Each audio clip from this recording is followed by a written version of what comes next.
Are you being smart with me? If you're being smart with me, young lady, you're gonna be punished. Punished for being smart? For being a smart Alec. That's it. That is absolutely perfect. It's iconic. What can I say? Like, what Are the you fuck? just clicking it? No, The whole like thing? you need to like contact someone where you can get like partial credit for that, like collab. You know, Yes. have that like be a part of your official thing because that's Yes, it's the plan. splendid. Absolutely. Oh my goodness. Hello, everybody, and welcome back to another episode of Smart Alec. Oh my goodness. Woo! Party people. What's up, party people? Yes. So, I am so excited to be here. We have our first in-person guest today. Hello. Oh my gosh, it's never been done before. Never. Never. There's a first for everything. This is the first time, and I feel like this spot has been just waiting for you. Someone was heating it up. It was warm when I sat down. It was waiting for you. The dogs were The sitting dogs. there waiting for you to arrive. Yeah, they were waiting to sit on my lap. Yes. So this is one of my good friends, Brandon, and I'm so happy to have him here.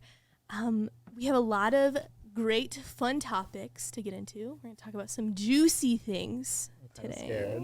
A little bit scared. A little bit nervous. We're getting very juicy. I didn't bring a towel, so. It'll be good. Be good. Yes. We're also going to be doing perfect. We are going to be doing a truth or trulies. So we're going to be drinking a little bit today Not ready for this. and unleashing some secrets. Also, All not right. ready for this. Will we regret this? Probably. Probably. But we are doing this Full all. send. Full Yes, send. we're doing this all in honor of the 6th episode. Oh my gosh. Woo! Yes. Oh my So goodness. should we cheers to that? 'Cause We have should one cheers cracked to open. that. We already cracked one open. Cheers. Oh. This microphone is just in my way, but it's okay. I'm gonna navigate it the best I can. Cheers. Yes. My gosh. What a ride, everyone. What a ride. I hope that those of you who have tuned in and been a part of this special podcast so far have enjoyed. And I don't know, I'm just so grateful to have been able to put this together. And I've had a lot of support from friends and just those around me. Christian, Zoe, oh my gosh, I cannot thank you enough. We don't have Zoe on today. She's actually partaking in a very special event. We She's can't. here in spirit. Yes. I've never met her, but I can feel her presence. You're gonna love her. I'm excited to meet meet her. But yeah, so this was the first season, and we are planning on coming back and doing another season and having all new guests, all new stories to be able to share. And the most important thing to me was to be able to come on here and to share that, again, no matter how big your platform is, no matter who you are, every single person has a story to share. And so Straight facts. facts. Facts. But yeah, so that's kind of my sappy blurb, my sappy rant, and yeah. So let's learn about our guests today. So Oh God. first of all, we're here in LA. Beautiful LA, the city of angels, city of dreams, city of Yes. mistakes, city of a lot of things. Anything is possible here. That's what they say. I'm Yes. still navigating, but So funny story. Me and Brandon. Let's first maybe talk about like how long we've known each other. oh my gosh, we've known each other for several years. Okay, so let's think about this. So I first met you. So you were hanging out with that kid named. Is that right? Oh God. I mean, yes. Okay. No comment, but yes. Okay, that's how I met you. We Yeah. like went to so if you guys have ever been to Boise, Idaho, where we're both originally from, it was like Freak Alley. We went and we did like, Photo stuff. we were taking photos. right? Okay. Yeah. Yeah. And I think I was like a junior. I think I was like 16. Because Does you that were sound right? technically 1 year older than me, but we're like only a month apart. Yes. But it's true. okay. It's okay. Yeah. Age is just a number. Yes. And we like always grew up like around like the same like crowds of friends. We had similar friends. We would bump into each other at parties all the time, and we always were like, "Oh, hey, what's up?" We didn't even go to the same school. No, but we would always see each other, and we'd always be like, No matter what, it was a fair or downtown or like random parties. "Yep, We were always running into each other, but we never had like a friendship where we were Yeah. hanging out, just us No, two, or like yeah. that type of friendship. And I feel like it was more of like bumping into each other like and just casual, like, oh, hey, what's up? I like you. Okay, bye." yeah. But now we live in Like it. LA together, Yeah. and you're literally up the road from me, Mhm. like 15 minutes. So it's crazy how the world works. Yes. Here we and- are. I'm sitting in your beautiful podcast studio. It's 2021. Like, this is crazy to be able to look back on that time.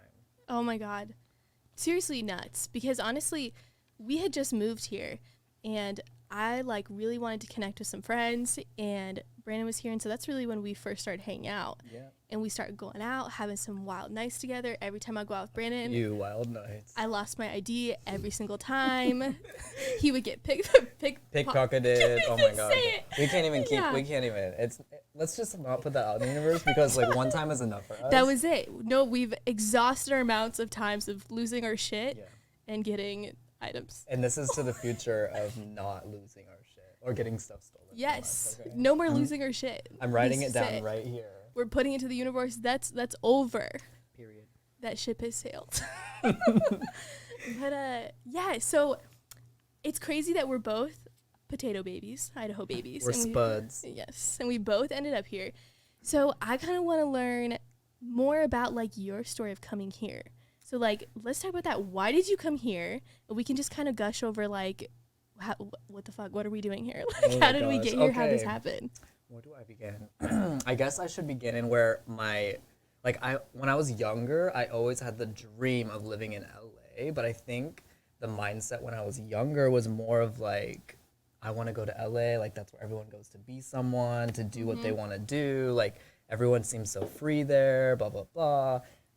And then I didn't end up moving. Like I ended up staying in Idaho for 4 years. Like after graduating? pretty Yeah, much? yeah, and I didn't go to college. I literally fucking I'm gonna admit it, I literally sat there and was like rotting because of the people I was hanging out with. Yep. I mean, we literally just sit and do drugs. Like it'd be like Monday, we'd just be fucking snorting cocaine or like doing Molly. And Yep. it's not something I'm proud of, but you know what? It is a big push of why I wanted to move to LA.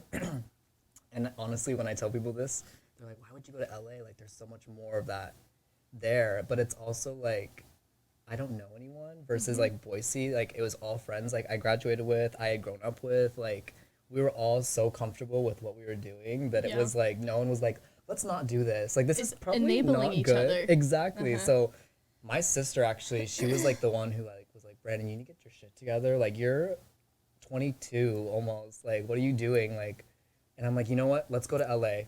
Let's fucking do it. Let's just move to LA. Start fresh. And we came down to visit one weekend to just look at a couple places for fun. Like we were just on vacation. That was it, huh? Girl, we got back to Idaho. We packed all of our shit in 1 week and we drove back down that next weekend. I didn't say goodbye to anybody. Wow.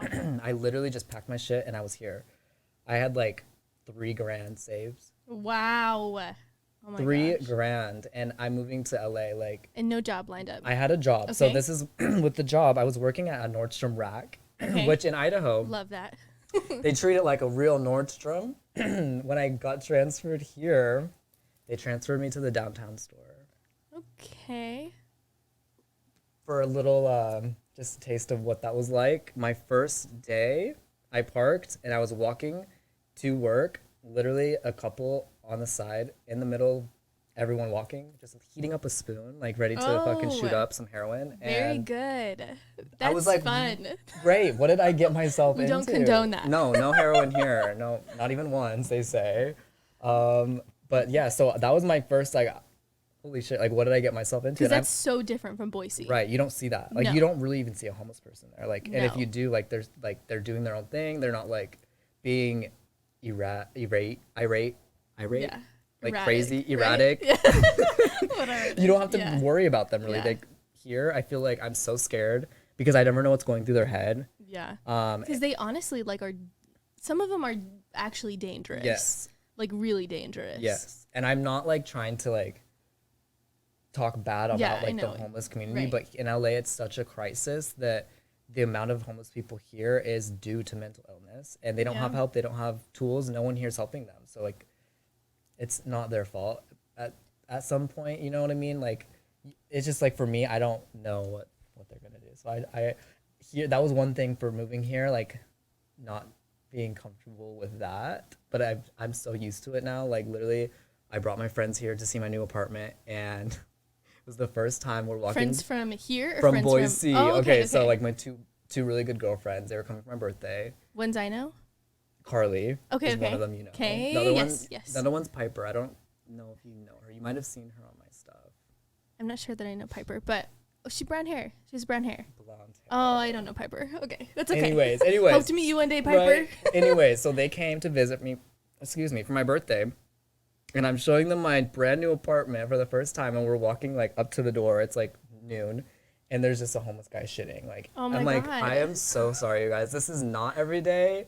It's often, but it's not every day. This is just bad timing. It was super embarrassing, but you know what? I have to get my friends accustomed to the LA life, because if they come to visit me, it's gonna be stuff They need to they're gonna just see. be introduced to it immediately so they can know what to expect. Exactly. He hit the ground running, and we hit the ground fucking running. It's actually funny because I feel like anytime somebody comes to visit us, like I try to like cut out the ugly parts. Right? Like, You're like, okay, and I'll be wait, like, what am I gonna show them? Yes, and I'll Where be do I like, not take them? exactly, and I'll be like, oh, Christian, don't go down that street, and I'm like, oh, well, like, we might want to take this different route Right. because then they're gonna see this and never want to come back to visit. See, you're nice. I'm like, I'm taking them to Skid Row. You know what?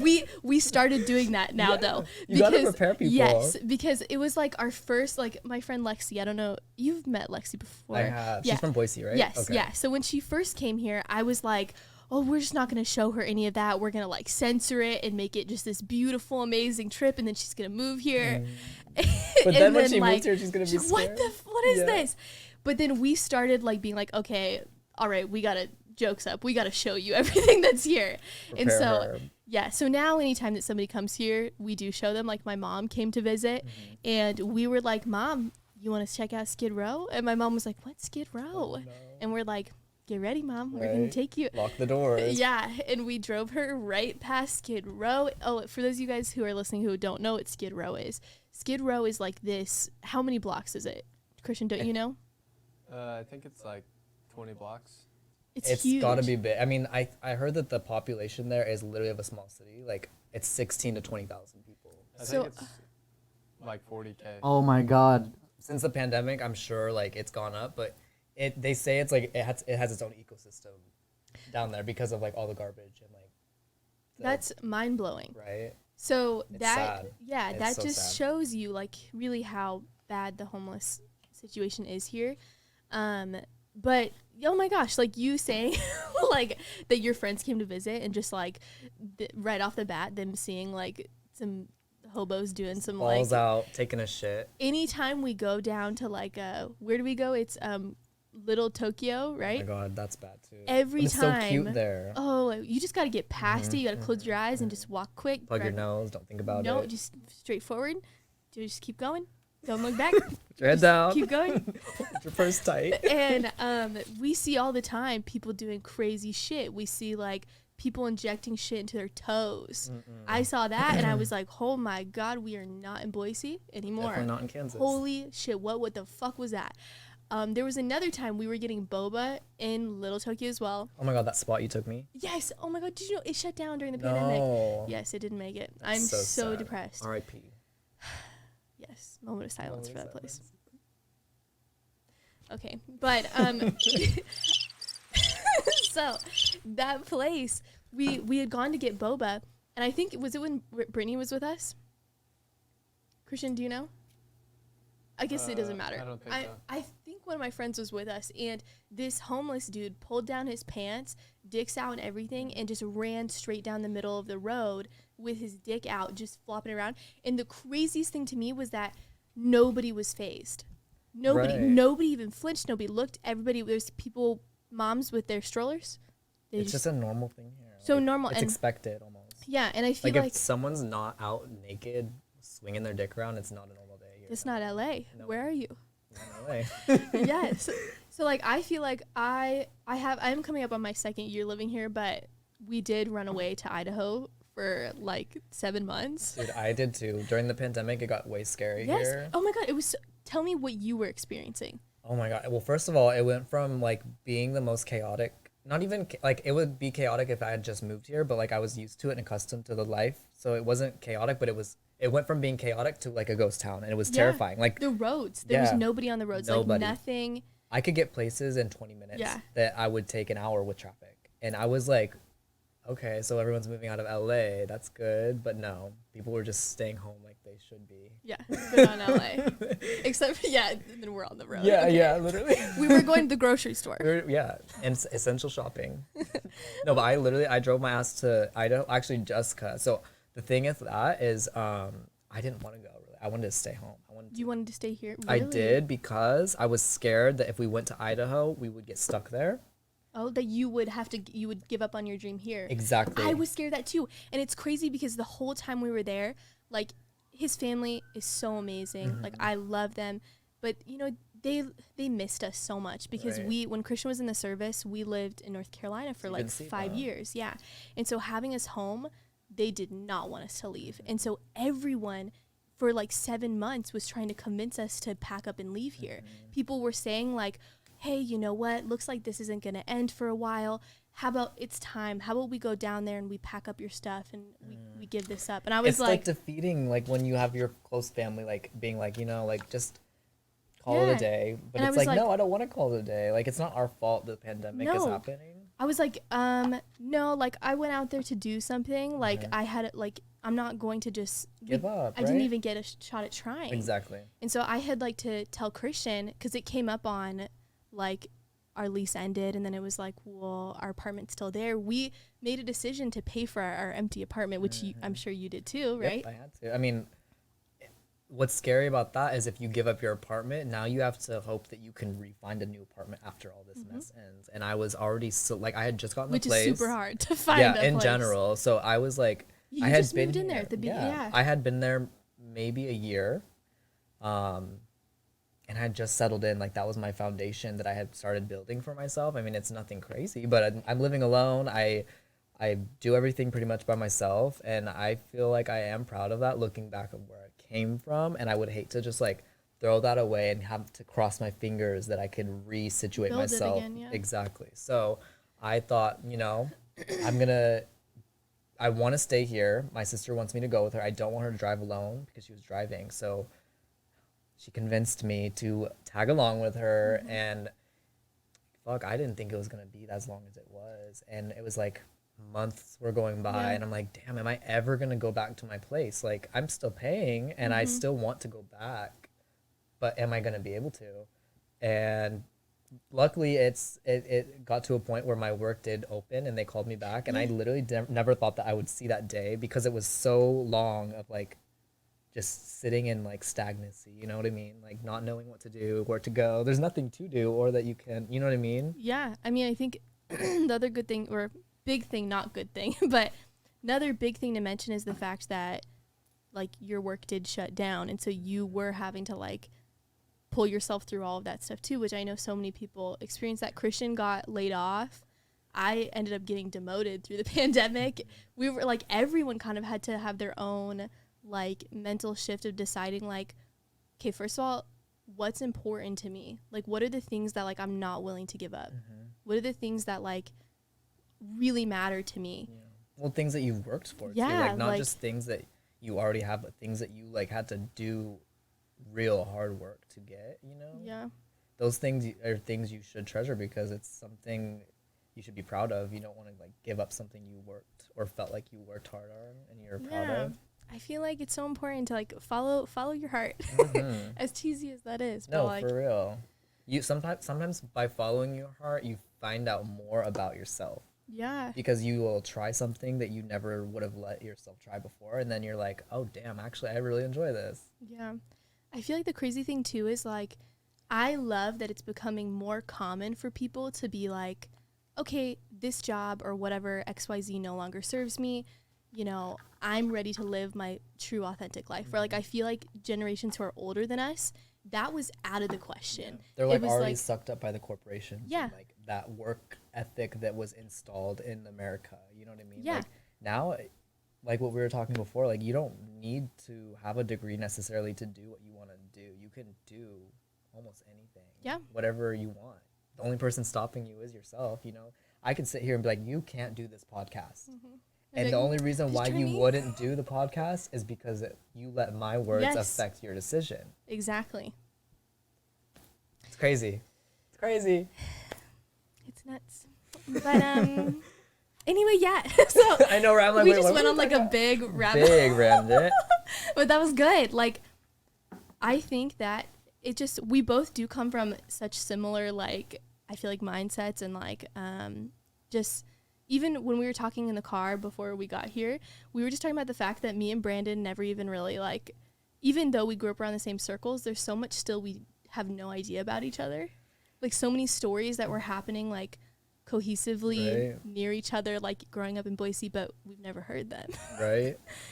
But okay, so for our next segment here, I thought we would dig a little bit deeper into talking about some more crazy high school and college stories. Dun, dun, dun. Yes, we have quite a few that we've prepped for you guys. So who should start here? Do you want to go ahead and tell me your first one? Because I've never heard this. I don't think you have. I haven't. I don't think you have. And this is like my story that I tell if someone says like, what's the craziest thing you've ever done, or what's something crazy that's happened to you? I'm okay, always wait, like, this is the one in the car that you're gonna freak out when we talk about this. yeah. Okay, I'm it's ready. kind of in depth, but I'm gonna kind of make it shorter, but like you'll get the juiciness of it. I want the Okay, juicy. so more of the story. I think I'm 18 or 17. About to do I'm 18. I'm 18. We're doing our senior camping trip. Well, that's what I told my parents, that we were going on a senior camping trip. And so me and my best friend Carly, we came up with this huge plan. She was gonna pick me up from my house. I like went all out, like asked my dad, like I need a tent, I need a heater, I need a fucking. He bought this fucking one of those, like those army beds that like fold up from Cabela's. Well, you know, you like were the ready flat. to go. He was like prepared. He got me a lantern, what are those things called that you start fires with? Oh, I don't want to. Flint and steel. Flint and steel. I don't even know how to fucking work a flint and steel. I'm like, where's the lighter with the gas at? No, but we went all out. She picked me up. I was in like sweats, the whole thing. She was like ready to go camping gear, packed her car with her camping gear, and she took me to the airport. And she dropped me off. She didn't even go. I went to Vegas. Wow. So the reason why I went to Vegas is this kid, he was visiting Boise with his sugar daddy. And me and him, like, were on a dating site talking, we ended up hanging out, hitting it off, and then he was like, you should come to Vegas. Okay. And I'm like, okay, well, this is like, I'm out at this point, so like this is my first like little crush that I'm having. Okay. I'm like, oh my god, he wants me to go to Vegas with him. I'm gonna go. Have you been to Vegas before? I had been to Vegas Okay. before, and this is the first solo like lying to my parents type shit going to Vegas. So they think I'm camping on my senior camping trip, and I'm literally on a plane going to Vegas to meet this guy and his sugar daddy. Living. Literally, like I don't even know what the fuck was going through my head, but it happened, and I'm in We've all Vegas. been there, kind of. And right, I'm excited to hear your Different ways. stories because I like what Maybe we've this never. one is not really like my stories aren't probably as good as this one. Don't sell yourself short, girl. You never know. Okay, let's. Okay, so I'm in Vegas. Me and the kid, we're like going on the strip, just like having fun, whatever, enjoying it. And then we met up with his 3 friends that lived there. Okay. They picked us up from a hotel, and they had like a bottle of Sky. And I just remember being in the back seat, and I would start pugging the Sky. Like we were driving down the fucking strip, and I'm just pugging this Sky. And I was already going through some shit emotionally. Like I'd been kicked out of my house. I was like living at my dad's, like not happy. Like I had been dating this fucking fucked up guy. Like it was just a shit show. So like I was going through a lot emotionally too, which kind of I think helped motivate my decision to kind of be a rebel. And I definitely was a rebel. I got trashed. Apparently there was coke involved. and I had never done Woohoo. coke before. Oh, it's your first. Okay. It was my first time doing coke, and I was drunk as shit, and I don't even know how much I did, but I did enough to where I was going through withdrawals after the fact. Oh my so gosh. I woke up the next day in LA. What? Hold on. What? This is like the Hangover movie. Yes, dude. And the thing is I was Snapchatting everything and posting it publicly. That's like- hilarious. Just on the strip, drinking, doing casual lines of coke in the car. Like, I don't remember the drive at all. I just remember waking up on the top of a parking garage in Santa Monica. And I got out of the car and I like looked around and I like saw water and I was like, where the fuck are we? Vegas Were is a you desert. just by yourself? No, so it was me and then three people, a girl, two guys, and then the guy that I went with. Did you know the other people that were with I you? had just met them. Okay, Literally okay. the night before in Vegas, and I was fucked up, so I don't remember literally anything. We apparently drove there. Oh my gosh. We made it. I don't fucking know how, but we Thank God. literally drove to LA. Had a whole fucking day in LA, and then I started going through withdrawals like in LA. And my mom had found out that I was in LA because my sister, like, I was texting her. I'm like, dude, like, I did a bunch of coke. Like, I'm freaking out. Like, I'm stressed out. I'm in LA now. Blah blah blah. So she ended up snitching on me and telling my mom. And my mom called me and she's like, "Where are you?" Like, I was in Vegas. I'm in I was at the senior camping trip, and I'm in LA. No. I was camping, and then I said, No, I was like, I'm in LA. We're driving back to Vegas, and she's like, who are you with? And I was like, friends. And more of the story, I was like bawling my eyes out the whole time back because like I felt so bad that like my mom was like worried about me, and like I was already like emotionally drained from like going through this shit. And so I ended up going back, and they had to like take me to. My mom had organized a taxi car to meet me because they wouldn't take me to the airport. I don't know why. Like we got like they were like so done with like the situation because like I think he drug his friends into it. Oh my So God. apparently like he went up to the hotel, stole all of our stuff from the hotel room, told his sugar daddy that his mom needed a surgery, and so his sugar daddy wrote him like a $5,000 check or something. Jeez. And then he just fucking vanished, like never talked to him again, I guess. And then they drove me to a parking lot. My mom had organized a taxi cab to meet me there. The taxi cab took me to the airport. And then I went to Boise. And the next day I had to go to school. Oh And my I show God. up at school bawling my eyes out because I'm going through withdrawals. And like all my friends are like, oh my God, because they saw my Snapchats. They're all like, what's wow, going Brandon, on? wild Yeah. weekend. Like, what did you do? Blah, blah, blah. I'm like, like just bawling. Like I couldn't even fucking control it. And to the point where my mom had to come back to the school. I had to go to the principal's office, sit face to face with my principal and tell him everything that happened. And I had to like get a full month off of school, like excused because I couldn't do it. Like I was so mentally like not. Whoa. Yeah. So that's like my crazy story I tell when people ask me about my crazy stories. That's like the one that like I can tell and be like, yeah, this one's pretty fucking crazy. I look back at it still and like, why did I do that? But honestly, I survived and it makes a good story to tell. So You know what? That story is actually crazy. Oh my God. I survived it. I need to take a drink to that. because- Yes. You know what? Here, well, cheers. I'm glad you're here. Period. No withdrawals. No withdrawals, You made it no through more. all the trauma. And you know what's crazy too is that I feel like kind of spiraled me into being okay with trying more drugs Really? because I was already like my mental was already fucked up, and then doing that fucked it up more. And now my You mom started going down. I started like going a- down, mhm. down, and then like my friends started doing it because it. I mean, when you graduate high school, you start Mhm. trying things, I guess, and that's what happened. We were like, fucking. Well, the guy that I had been dating too was dealing, and so like that kind of intertwined me as well. Like it was just a big whirlpool, like what we were talking about before, of just like negative Cesspool of shit. Garbage. shit, like garbage. Like, and I got sucked into it, and I almost fucking drowned. Yeah. But I'm here to tell the story. I'm so proud of you now. Like I'm so proud Thank that you like you. got away from that and like just to know like the human you are now.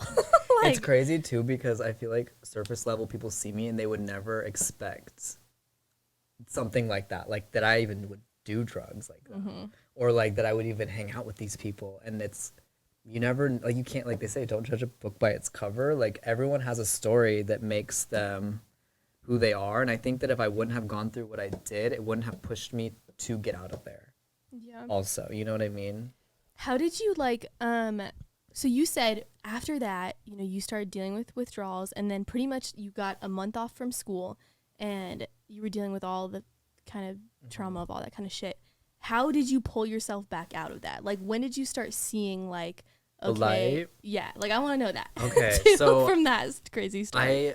Right after that first incident, my mom had set me up with a therapist actually. Oh my gosh. Okay. And so I you was started going to so therapy. resistant to it because I felt like it had such a negative connotation behind it of like, oh my God, you go see a therapist. Like, but I will tell Yeah, you, people still try to shit they on do. And I'm going to tell you right now, therapy is not something to frown upon. I No. think that it helps a lot of people to have someone that is non-biased that you can vent to, not worry about that information going anywhere, but Yeah. also give you like mental logical advice on like what you should do or like why you operate certain ways. I think it's super helpful. Yeah. And honestly, a lot of successful people use therapy.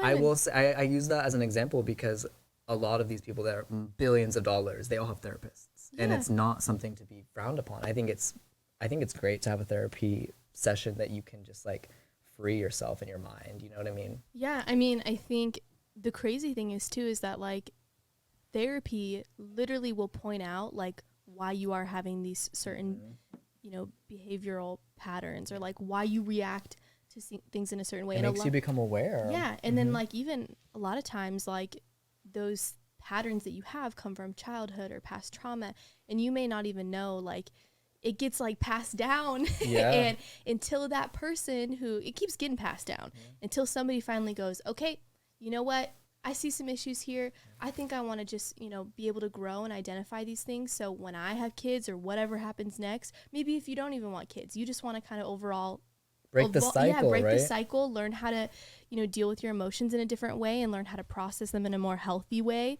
That's what therapists are trained to do and be able to identify and help with. And I love therapy. Thank you. So yes, much. I agree. It's the best. It really is. Oh my gosh. Like I have gone to therapy pretty much like my entire life, my whole life.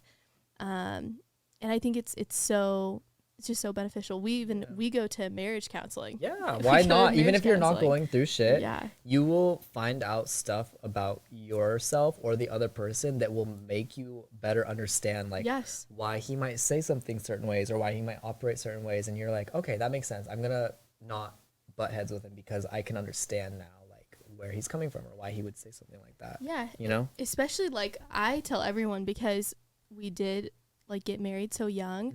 Like I tell everyone, I'm like, go to marriage counseling, like do that, like because it will help long term. Because especially, man, when you're young, it's already hard to process like getting married, or like you're already trying to deal with growing up and all the other shit that's going on.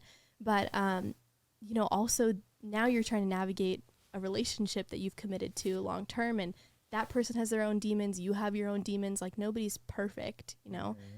And yeah, exactly what you just said. The therapist will be able to help you learn how to have better communication styles and be able to understand why that person is the way that they are. And man, it helps.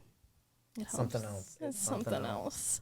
I wish that they offered more therapy like availability, I will say. Like Yeah. because also with therapy, I think a lot of people give up because they go one therapist.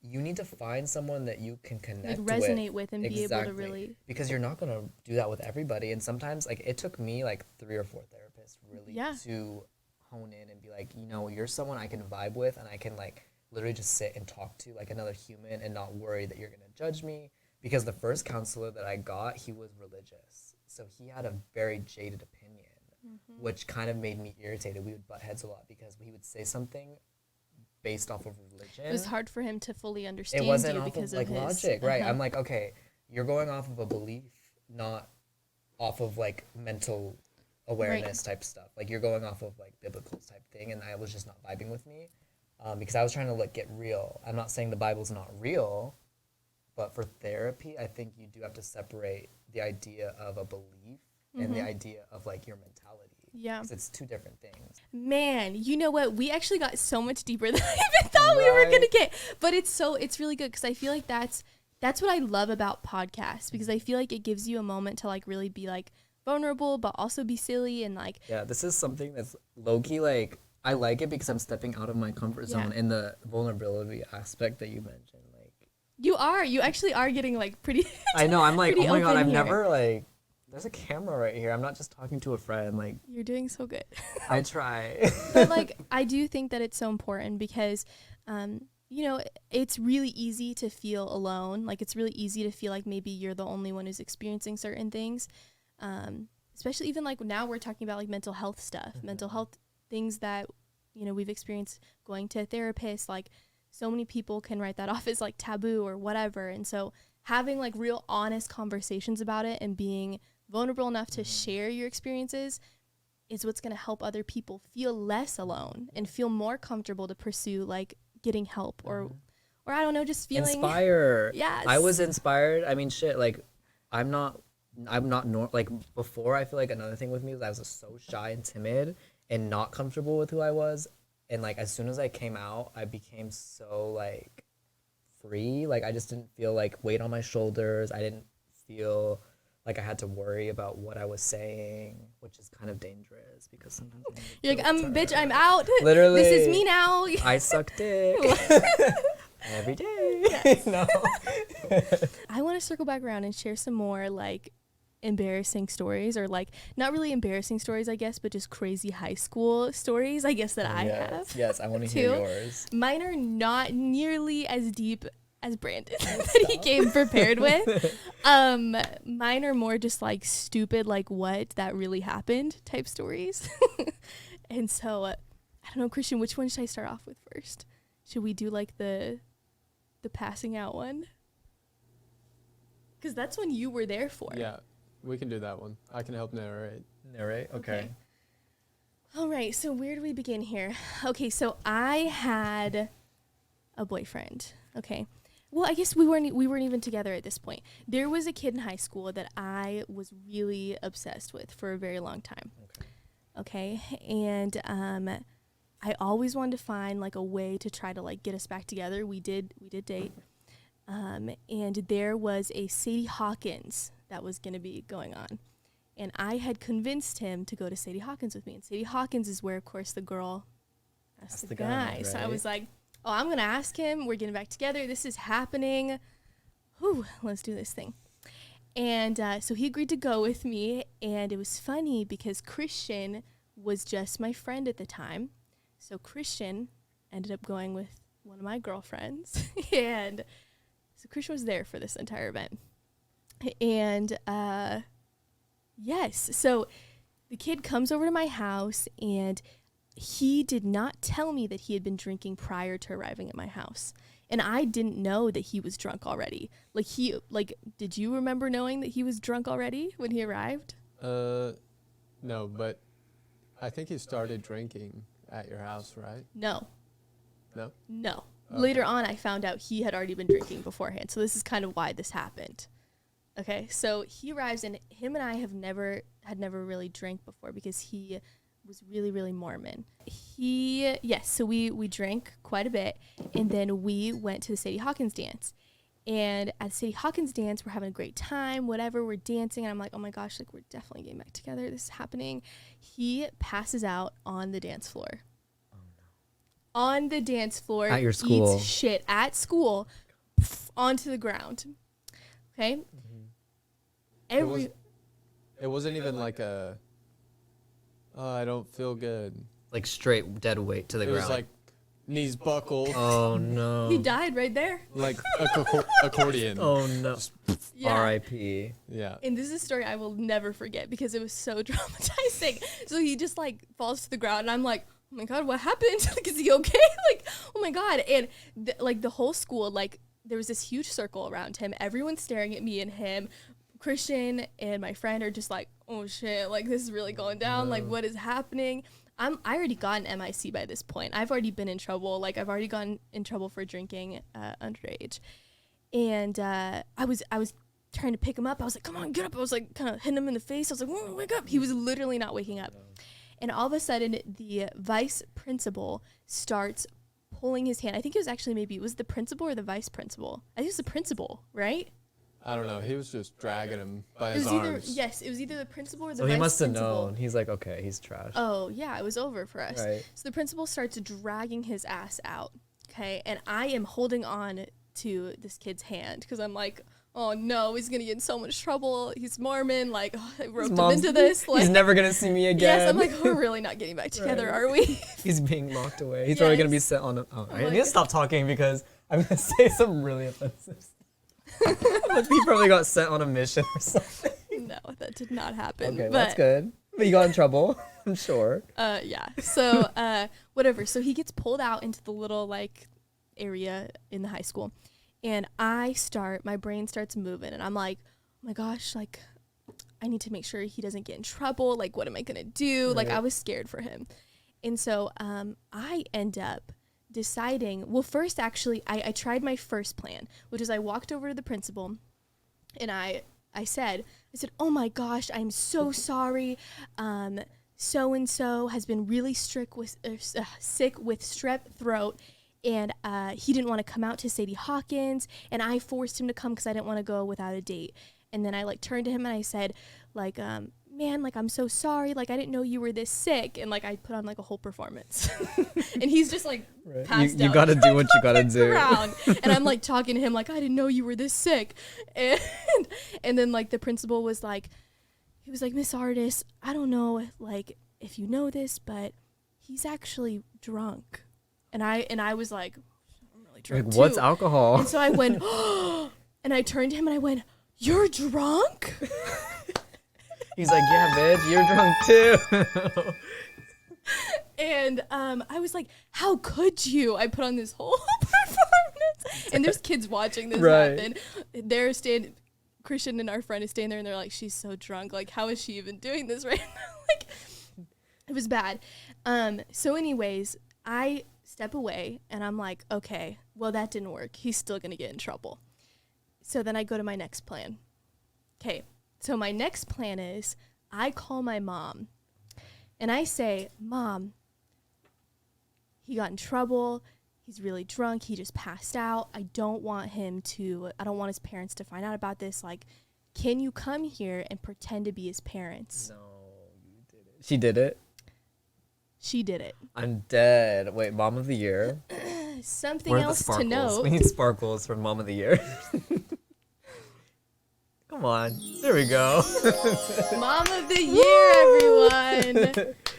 There's a detail I'm leaving out here. His parents are British. Got it. So the school knew. No. My okay. mom showed up and She put pretended on- to be British. Girl, so it runs in the blood. Acting Bruh. runs in the blood. It was like the best British accent I've ever heard. I'm dead. I love it. Wait, why isn't this on film though? I don't know, right? This is such a, like, Yes. it's hilarious. Some things I wish like I had a GoPro on my head the whole time that I could just like replay stuff. Yeah, this was crazy. Sorry to interrupt your No, story, no, but I you're was good. like, So yeah, so she showed up, she walked in, she shook hands with the principal, had her British accent on, scolded the kid. I keep almost saying his name. Scolded the kid. It's so that was hard not to say it, right? And when I say it, I'm like, I was literally like Oh, on the verge of no. saying it, yeah. So she scolded the kid and was like, get up. And yeah, and then they let him go with us. And then the No. story gets crazier, okay?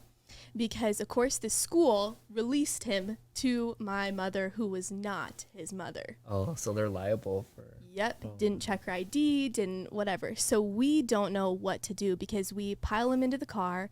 It's me, my mom, I think my sister was there, Christian, and this other girl that we were friends with. And we drive back to the house. The kid is so drunk still. He's saying all sorts of shit. We're feeding him crackers. Christian's taking him to go pee in the backyard. Like, we're trying to figure out a game plan. How are we going to deliver him to his house? Like, Right? and while we're sitting there in the living room, all of a sudden the voicemail machine, that's how old I am, goes off, and it's the school. And the school goes, Miss Artis, yeah, we know what you did. We know that he's not your kid. We're going to need you to give us a ring right away. And then my mom's like, you made me do this. Like, how could you do this? Like, what are we going to do? And we're all like looking at each other like, I don't know. Like, what do we do? And my mom was like, you need to take him home, drop him off on his doorstep. And like, oh, it was crazy. So Christian, he was actually the DD that night. He didn't drink at all. Fun fact about Christian, he doesn't drink at all now either. With the cheers. Yeah. Way to go, Christian.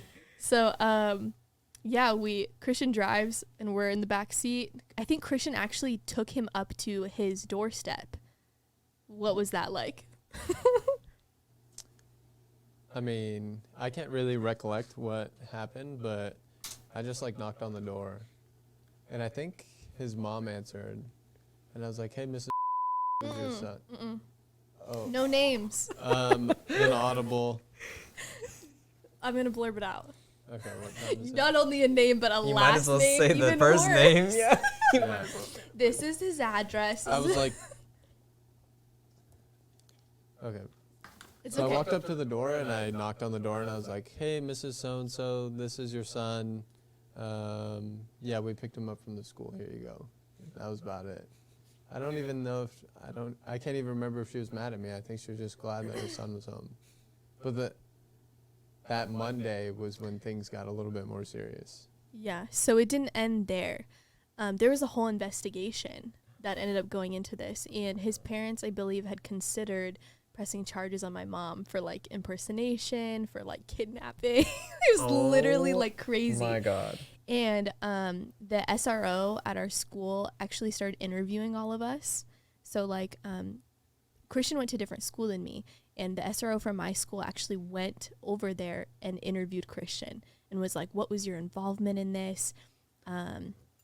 Did you know that, her mom was going to do that?" Obviously, this was not planned. Like, we just in the moment wanted to protect him because I liked him so much and I was scared he was going to get in trouble. And so our whole friend group was like, let's get him out of this, and made a stupid decision.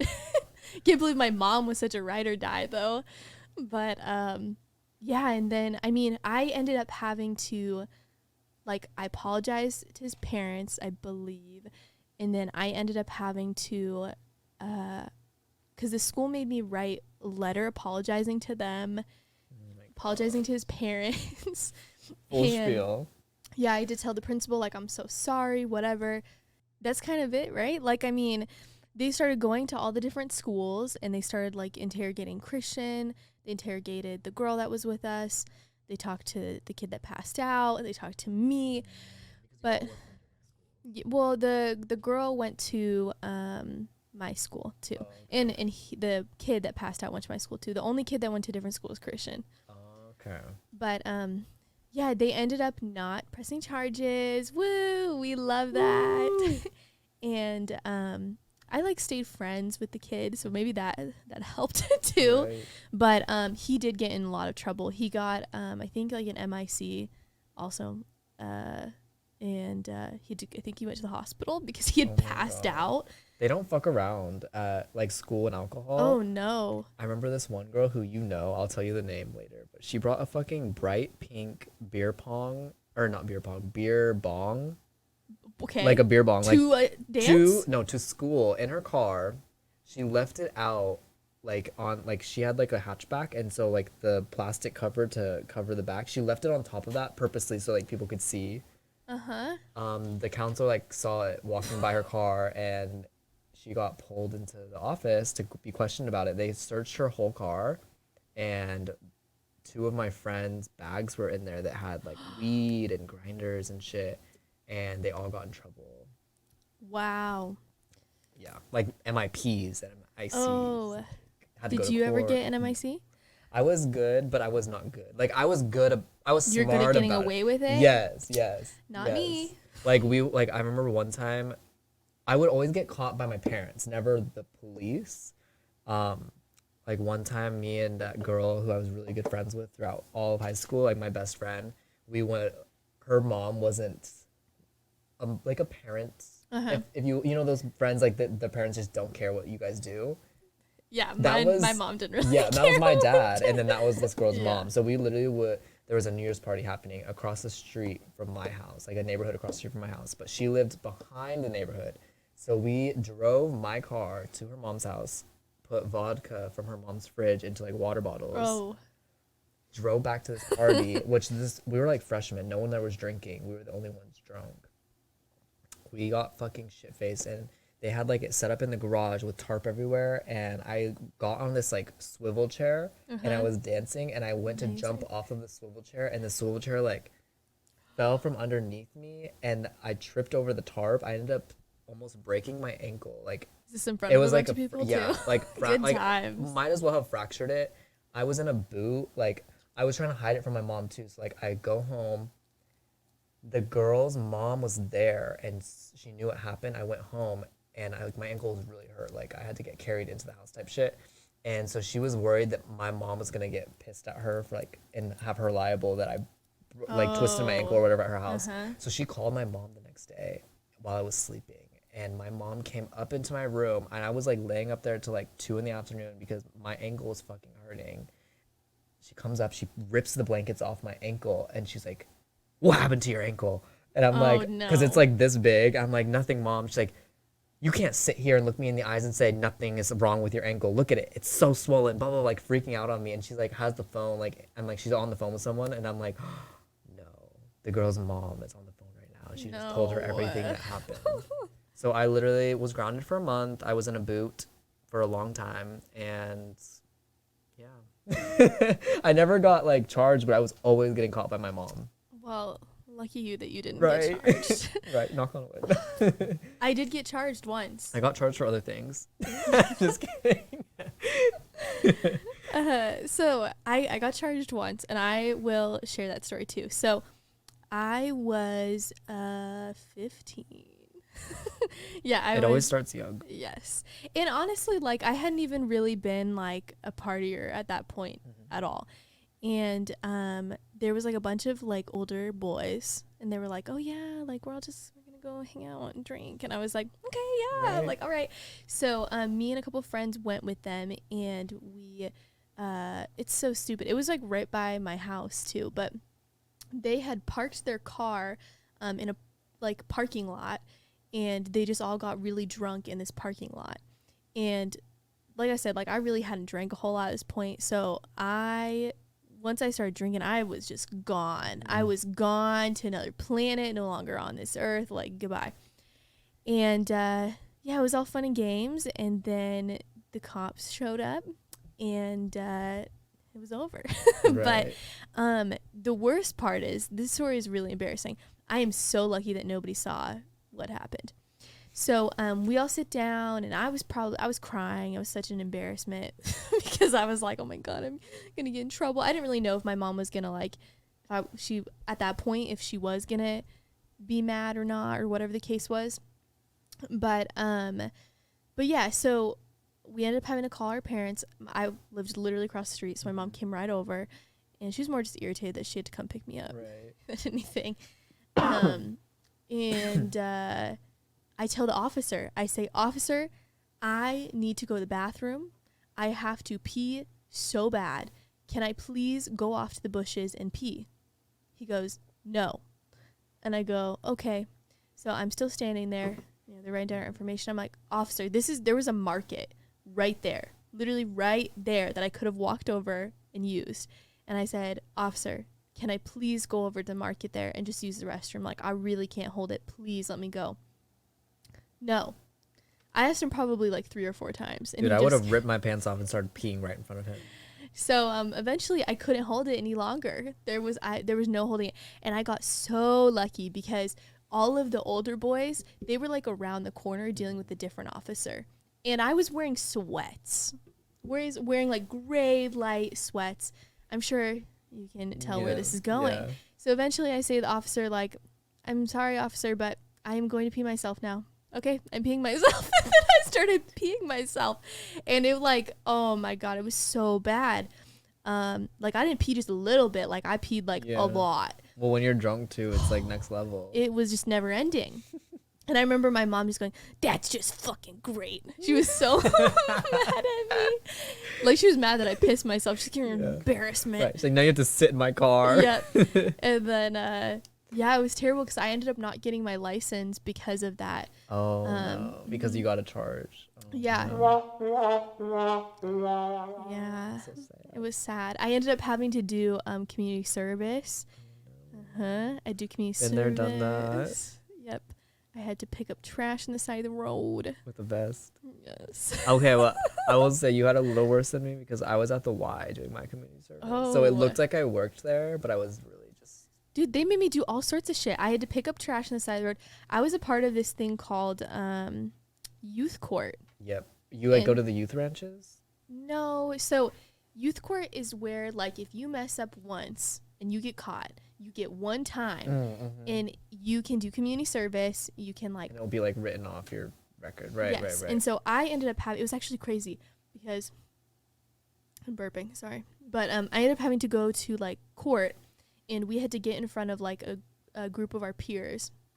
And I was like pretty remorseful for like what I had done. So I got up, I cried and I was like, I'm so sorry. Like, I'll never do this again. And like one of the girls who was with me, she got up there and she spoke her story too, but she wasn't as remorseful. And she got way more community service hours Right. than me, like by a long shot. They take emotion and like that type of thing seriously in the court system. So I've I was glad noticed. I was Yeah, you got sometimes if you gotta sad.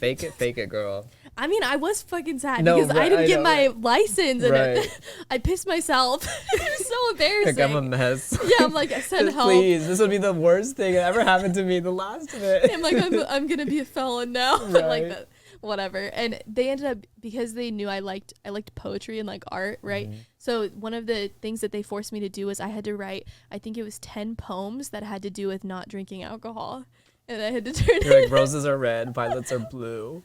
I won't drink Alcohol. alcohol, but it will consume you.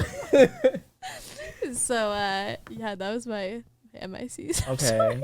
That's great. I mean, I think the closest to being in trouble was like the first party I went to my freshman year. You know this girl too, I think. You're like, I Timberline apparently party. know. I know like all these people that you're I saying in know, your and I story. can't. I don't want to say the names. Afterwards, but you have to tell yeah, me. yeah, I will. So this girl went to Timberline. It was her 16th birthday. Okay. Her mom was throwing her party at her house. This is like my first. Like I was literally 15 or 16. Like my first party. Okay. Like not party, but like party where I knew there was gonna be alcohol. Like the girl Okay. said, like there's gonna be alcohol. Like bring $5 to pitch in. $5. She was So, already hustling out Literally here. ready to go. Like when I got there, first of all, my mom brought us in. Me and my sister met the mom because she like wanted to. Like we were gonna stay the night there. Like it was gonna be a big thing. So like we like made my sister organized it where like my mom wasn't gonna be sketched out about it because we had very strict parents. Like we had our phones would lock at 9 p.m. We had our locations on. Like my parents were very like because we were crazy. But honestly, I think that's bad parent. It's good. I'm glad I was parented that way. In the moment, it made me rebellious though, and not like. I don't know if that makes sense. Like, cause like they put all these constructs on us, Yeah. and it makes me want to break out of that and like do whatever the fuck I want to do, even though I'm still a child, like Yeah. living under their roof. I feel like we see that like a lot. Right, right, When there's totally. like really I think it's like, overbearing common. parents. Yeah. But so we organized it so that it would be fine. We ended up going getting fucking trashed. It was a huge party. Like there was probably like 150 people there. Oh my god. We got there. There was like a sign on good the for your door, first one. right? For 16 birth. I mean, at a house. I was like, okay, house Sweet party. 16. There was like a hookah set up in the. What? Literally, we're 15 years old. There's like a hookah set up in the garage. There's weed. There's alcohol We everywhere. balled out on this. Yeah, we paid $5 to get in. We gave the mom the $5 for each of us. And the thing that was the issue is that the sign on the door literally said $5 entry. Oh my gosh. So keep that in mind for like the end of it will all make sense. Okay. Pretty much we're going crazy. It was loud as fuck. The cops got called. The cop fucking kicked the front door because a kid opened the door on a cop, and then he tried shutting the door on the cop. The cop kicked the Too door late. open. Oh, no. Me and Jessica were out in the backyard smoking weed, and I literally just remember like hearing some kids Jessica's your screaming. sister? Yeah, Jessica's my sister. I heard a kid screaming and running out, like saying, "Cops are here, cops are here!" And I see flashlights inside, like a bunch of flashlights. Like there were probably 4 or 5 cops inside the Terrifying. house. And we're like, fuck. So I threw the pipe because I was just about to take a hit. And I literally head dove. It was a plastic fence, like those plastic, like, what are they? Like just, they're not real fences. It's all plastic. I yes. head dove through the plastic fence. Oh my god. People were climbing through the hole. There was like Did your head get cut open? no, like I was adrenaline rush. Like I literally like I don't even know how the fuck I did it. I literally just went. I thought it was a short fence first of all, so I thought I was diving over, but I dived through it, and there's like a field on the other end with just like nothing, just field, like a hill and a field. There's just like 50 to 75 kids running through this. Oh my field. gosh. And Simplot field? Simplot Field. Oh, okay. Simplot I'm seeing it Field. more now then. I That's know whose house this is. You know who it was? Wait, So- were you there too? Is this your same story? Is this- No, mine's different, but I know exactly where she lives. She lives like a few blocks from my grandparents. Yeah, and that little cul-de-sac right there. Yeah, Do I know her? Yeah. yeah. You know her for sure. I think you do. I'm pretty sure you do. Anyway, so at the party, cops are there. Where all the kids are running. Apparently, there was like the kids in the garage got trapped, and there was people in the kitchen and the living room that got trapped because the cops like were already inside. 15 kids, I guess. I was already running. Me and my sister. It's terrifying. Everyone was like separating. Like groups were like going Partying. in different places. It was probably like midnight or 1 a.m, and me and my sister were so trashed. Like it was just us two at one point. Everyone else like had separated from us. We had along the way run into like random groups of people. We were like getting Everyone's on escaping. yeah, like we literally slept in a ditch for an hour and a half, Oh like my waiting because we were gosh. planning on sleeping there. So like we can't call our mom and be like, hey, come pick us up. Like she thinks that we're sleeping there, so we had to like go. Oh my full gosh, it's out. like that actual meme that says like when your parents think you're at your friend's house but you're asleep drunk or you're The drunk amount in a of ditch. times I've had to lie That's where I am literally to what my you were parents, doing. it's disgusting. You're drunk in a ditch. Literally, we were fine. We were there, and then we were like, okay, we finally got a hold of people. They're like, we're all meeting up at the Albertsons, which is like up the hill. We had no idea where the fuck it was. So Jessica's phone had just died. And it's funny because we had finally talked to each other into like finally calling our mom. Like, let's just do it. We'll reap the fucking consequences. Like, let's get the fuck out of here. She's trying to call her and the phone dies. So we're like, okay, maybe let's not call her. Like my phone had 4%. So we're like, we need to get to the Albertsons. So we're trying to find the directions because we had no idea where the fuck we were. Like we're not out there as often. And it's literally like, It's like, you know, like yeah, that area. It's yeah. just like, not like I can't navigate it. And so we're like trying to get on our navigation and we're like, it's not working. It's not working. So we're like, maybe we need to run as fast as a car to like get it to fucking go. So we're like in the middle of the street, like booking shit, trying to get this navigation to tell us where to go. Wasn't working. You're trying to run as fast Literally, as a car. I love that. dude. The amount of fucked up we were, You're like, I now have we superpowers. literally were talking Let's to each go. other like humans, like, yeah, let's run as fast as a car. That's why it's not working because we're walking. It's so logical when Logical when you're drunk, and it didn't work. Our phone, my It phone. worked? You started running as fast as a car? It didn't fucking. It didn't. We were running as fast as a car, but it wasn't working as fast as we could run at least. I just imagine you like flying off, like getting super. As fast as I could. I tell you, like I was full on like Olympian, Turn like. into Sonic. You- Dude, I was like, the drunk had washed off of me at that point. I was ready to go. So then we didn't make it to Albertsons because my phone died. So then we're like, okay, let's start walking back to the house. We ended up passing like 2 different groups of people. So now there's like 6 of us and we're all walking back to the house. We're like in the cul-de-sac because we can see the cops are still there. So we're like hiding out until the cops leave. And a neighbor came out. He's like, what are you guys doing? And I literally, my first instinct is like, we're playing hide and seek. And there's like I'm like hiding behind a tree, like looking at like the house, and like 3 people are like just standing in the Wait, road. and you like, were in his like in his bush? yard. Oh my Yeah, gosh, yeah. I have a good one after this one. Then. He like literally this- came out and was like, what are you guys doing? And it's like 3 in the morning. We're like playing hide and seek. Like 15-year-olds, like 6 15-year-olds just playing hide and seek at 3 in the morning. It worked. He went back inside.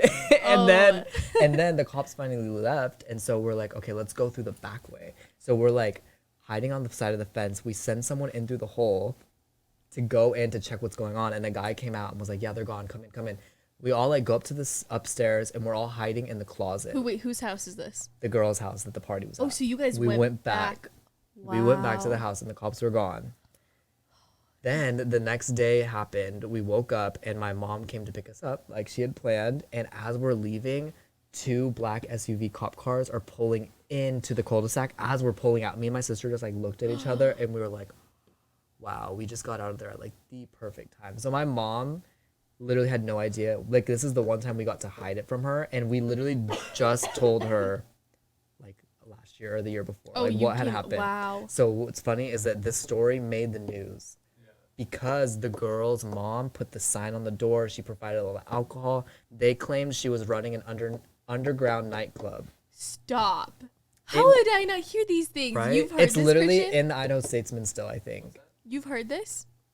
Yeah, I read the article. Yeah, my mom was like, "Did you hear what happened?" I'm like, "Oh my god, You were no there. way, no way that would happen. Oh my god, they're only 15. That's crazy. That's like me and like just full on lying." And then finally, like 2 years ago, I'm like, "Yeah, that party, we were fucked up." And then my sister's best friend, who we brought to that party, she was like with a bunch of random friends, like running through the foothills. She jumped off of a foothill, landed, broke her femur. Oh my gosh. At 3 a.m. She literally slept with a broken leg.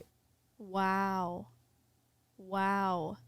Didn't call anybody. She No, was like, but then, "Getting I in mean, trouble." eventually they went to the hospital and it was fucking full on snap. Like she thought she was like on a flat land. She was on a hill. So when she jumped from the hill, there was like all this gap. She just landed straight like on a downcline. Horrific. Snapped. Yes. Horrible. Crazy. I forgot about that story until you like. I'm like, wait a second. There was this one time I almost got in trouble. That's crazy. Yeah, I remember I was at home and it was like pretty late at night, and I got a text from one of the girls that I was pretty good friends with, and she was like, "Can you come pick me up?" And I was like, "You don't live in the same neighborhood as me, no." And then she was like, "No, I'm in your neighborhood. A party just got busted." And I was I'm like, dead. She like ran that far "Yeah, she was." because it was like in bumfuck, like Simplot Park. Like I know, that's yeah. bumfuck. Come on now. You know. Yeah, I don't know who it is.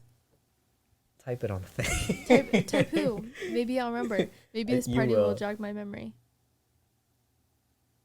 Oh. Which is sad because then, her, yeah. Oh, that's sad. Was she? I mean, we were young. yeah. And honestly, my dad has done shit like that for me and my friends, like crazy stuff like that. So like I don't even bag her mom for like No. supplying yeah. the alcohol or any of that shit. My dad was the same way, you know. Yeah. Not like to I that can't point believe, where, like, honestly, I'm surprised I wasn't at that party. right. I know, Where was right? I? Where were you? You were dealing with your MIC. Yeah, I was, crying and cleaning up my piss from Right. my sweatpants. You were washing your clothes. But I guess I was 15, so this was when you were 15, Yeah. so. We were about the same age. Okay, so maybe I was just starting to branch into, like, partying stuff. This is the first Because like it took a little bit before I started getting into that stuff. But okay, so I have one now Okay, let's from hear that it. story to share. So, okay, I was 15 also. And me and my friend, Lexi, we had gone to a party again. It was older kids who had invited us out. And I was just like so excited that these older kids were interested in us. So we go to this party and it was being thrown at a house that was for sale, dude. His parents, I believe, were like put it up for sale, Oh, no. and it was supposed to be an empty property. And he like somehow like he still had the keys to it, and so he threw a giant party in this open house. And I mean, like, we didn't know that, and we show up to the party. Oh my god! Twist to this part is I had that day gotten in the mail the letter that said my charge had been expunged that day. And So it you're said, like, fuck yeah, let's yep, go drink. I was like, let's go party. Stupid. Me as fuck. Yeah, and the thing was, like, the certificate was like, congratulations, it's been expunged. Like, you know, like, you're on your way to making better decisions. Like, good job. And I was like, yes, Lexi, you want to go to a party tonight? Right. So dumb. So whatever, I went, and I was, you know, drunk and stuff. And I remember me and Lexi, like, went to the bathroom. And then we come back out, and there's just, like, hundreds of kids, like, running through the halls, like, pushing each other, shoving. And I was like, whoa, like, what's happening? Like, what's going on? Was this up on Bogus Basin Road? No, but I do have a crazy one Okay. from that one, too. But I wasn't at the one that happened I there. was I got there. no way. Okay, well, I'll ask Dude. you after this. But I could go off about, like, now that we're talking about, like, junior high and high schoolish area, like, that was my, like, and then when that I was my crazy. graduated. Yeah. That's the one I think a lot of people in Idaho had that, like, same time frame of being crazy. Yes, I got it out. Nothing else to do Yes, we were all but just drink and be spuds. in the ditches. So anyway, everyone's like running out, pushing each other. I'm like, whoa, what's going on? Everyone's yelling, pigs are here. And they're pushing each other out the door. Imagine there's just little pigs like running. There's little Baileys Oh my running God, through that the would be halls. It's a Such a stampede of Baileys. funny like prank. Like if you were like the pigs are here, and it's like actually pigs, like not cops. but, That like, would be a pigs. funny skit. Right?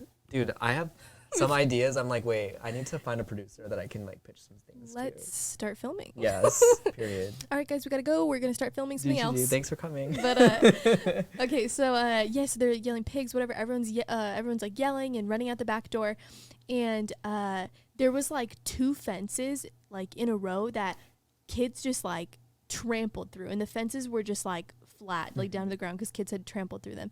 And I just took off like running. I was trying to run as fast as the car too. And, I ended up tripping, and I like fell in the mud. I had mud all over me, whatever. But something crazy too is some kids, when they were trying to escape, they climbed up into The vents. into the attic, Oh my God. and they actually fell through. And there was a lot of kids who they fell and they hit the car that was parked in the garage, and there was a couple kids that broke their legs, like all sorts of shit. Oh no. Yeah, but anyway. You wild. Oh yeah, and so me and Lexi was like, get up, and we kept running, and we come to a cul-de-sac, and in the cul-de-sac there is no other option. Like there is this huge ass fence, and there's this it's like a group of 8 kids, and we all look at each other and we're like, this might be it for us. Mm-hmm. Like those of us who are here who are track stars are gonna get over that, but those of us who are not, it's over. This is the end of the road. And you just hear the sirens coming into the cul-de-sac, and so a lot of kids like went for it, and they were like trying to jump over the fence. I knew my boundaries. I was like, I could try that, but it's not happening. I'm not gonna be able to get over that one. So I ran over and I hid behind a see-through bush in front of this person's house, and me and Lexi are just like hiding there, just like sitting there. And the cop comes over, and the cop starts like shining his light on the bush. He's like, ma'am, I see you. Ma'am, you're gonna need to come out. Like, I see you. The bush is see-through. Please come out. And I'm like, no, you do not see me. I am a bush. Like, I don't see you. And then like I'm getting ready to come out. Like I'm like, this is it. It's my fate. Like I messed up again. You stupid idiot. Like here we go. And then this older kid that had a crush on me, so dumb. I have no idea why he did this, but thank you, God bless. He comes running out of nowhere, and he like knew I was back there, and so he sacrificed himself so I wouldn't get in trouble. So he runs. He was hiding underneath the car, and he comes running out and darts in front of the cop and is like, "Take me." Dude, he was 18. What? Right. So he got a charge. Oh, and so shit. the cop stopped being focused on us and like went running after him. And my stupid ass, turns around and goes to open the door to the house that's right behind us. The door wasn't Random. locked. Oh, no. It was open. So I just go into this person's house. You are brave. In Idaho, you get shot. I don't know what I was thinking. Right? Obviously not much was going on in there. So I just walk in, and Lexi comes in with me. I close the door. This lady comes running down the stairs, and like she has like one of those like towel turbans, like she had just taken a shower. She's in her bathrobe. She's like, "Oh my God, what are you doing? Like, what's going on?" And I like start crying and freaking out. And I'm like, "No, I just got charged." Like I was like, "I just got my letter in the mail today that my stuff would be expunged. Please, I'm drunk right now. Don't make me go out there. Please, no." And the cops start like knocking on the door, and they're like, "We saw you go in there." And I'm like locking her door. I literally was like locking her door. I'm like standing in front of the door, and I'm like, "Please, no, please don't do it." And I start like running into her kitchen. I'm like running into her kitchen. I'm like hiding. I'm like so panicked. And finally, like we're able to convince her to let us stay in there. And I'm like, please let us stay in here. And so she's like, okay, I will let you stay in here. And she was like, you can never drink again after this. And I was like, never. And you did. So No comment. I was sober ever since. Oh shoot. Take a drink to that one. Just kidding. So so we hid out in there. We had till the cops left. We hid out in like, I think it was like her guest bedroom. It's a little bit fuzzy to remember, but we hid out like in her guest bedroom. Waited until the cops left. My mom came to get us. And all was well. Yeah, and I remember like we were driving away and we were passing kids who were hiding in bushes still, and we were like, I was like texting people and I was like, you need a ride, Right. and we're like passing people. I'm like, what happened? And like people would be like, my leg's fucked. Oh no. Kids were wildin' though. Like they I will don't- do whatever yeah. to like not like it was almost like a thrill game, like when the cops would come, Oh like man. yeah. I don't hear like this stuff happening that much anymore. Like I always pick No. my cousin's brain because she's 17, Mm-hmm. and she's like pretty good. You She know what doesn't though? really- My 12-year-old sister literally just told me that her friends got caught in the bathroom at her school smoking a vape. 12 years old. I'm like, 12. It's smoking okay, two vape. questions. Where did they get the vape? And you didn't do it, right? She's like, well, I'm not in trouble, am I? I'm like, okay. She's a little bit of a smart Alec. Oh, I love her, but yeah, I found that out and I was like, damn, they're getting younger. We didn't even like I remember vaping in school, but like not until high school. Like I would I never bought one, but my friends I would never always was have one. into like the vapes. They were like e-cigs back Yeah, like they were like the long, then. like Yeah. obnoxious. They're Like super like. I remember my Spanish class, this girl had brought one that she apparently had gotten from her dad.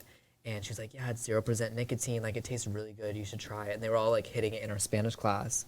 So I'm, like, I have it in my sleeve, like, to hide it. And I'm, like Oh yeah, I looking remember people around. used to do that all the time. Yeah, so I'm, like, taking a puff. And then it instantly hit me. And I was like, like, about to cough. I lock eyes with my Spanish teacher.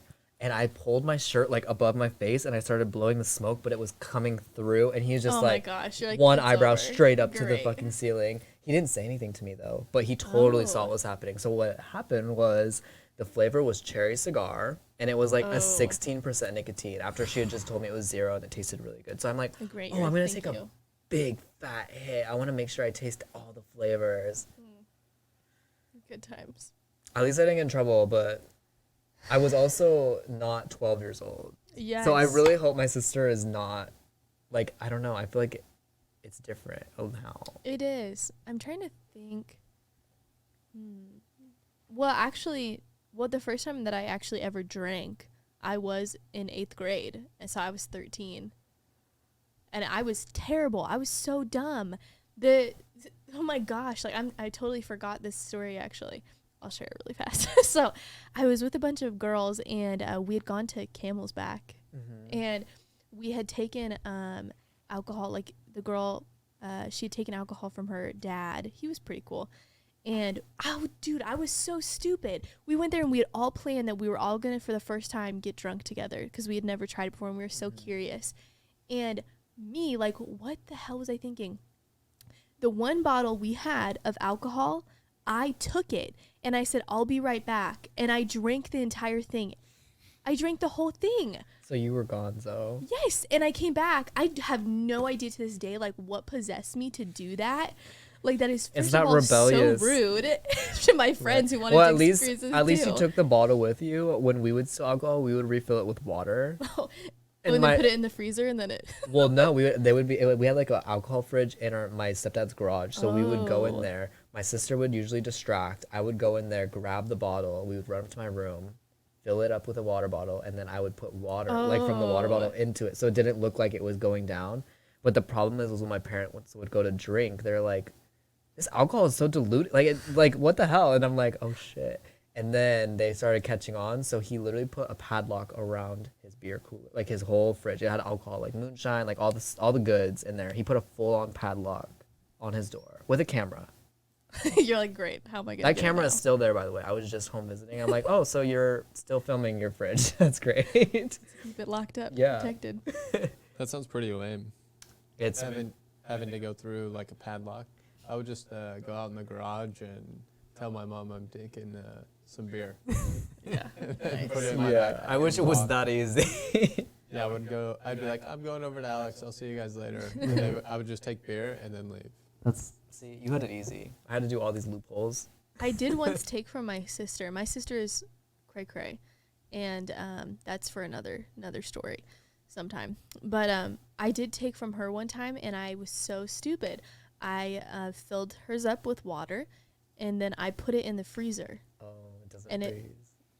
Or it It froze. Yeah. And I got in so much trouble. She like pulled it out and she was like, "What is this?" And it's literally frozen. I'm Yeah. like, "That's it for me." Like my sister will kill me now. You're like, See you well, it later." was alcohol last time I touched the bottle, but I don't know Yeah, what I'm like- happened to it. And I didn't even comprehend. I didn't even understand Right. that happened. And I was Oh like, my gosh. fucked. You're like, doesn't that not But- freeze? Kids are just so funny. It's so Yeah. crazy to even like think Look back. back. Yeah. Like, those are things like you don't think about every day. But then when No. it's like brought up and you're like, oh my God, I remember this Like, one time. It's Like, so stupid. yeah. Oh my God, this is great. I love reminiscing. Oh, like even I want to touch on the fact that you talked about this people being stagnant in Boise, because that's something that I can definitely relate with too. Yes. And I will say, sorry, We're gonna be burping because we've been drinking. a little. Yeah, Okay, so- Bailey just wants to sit right here. It's okay, Bailey. You're okay. Right. Okay, Hey, so People in Boise being stagnant.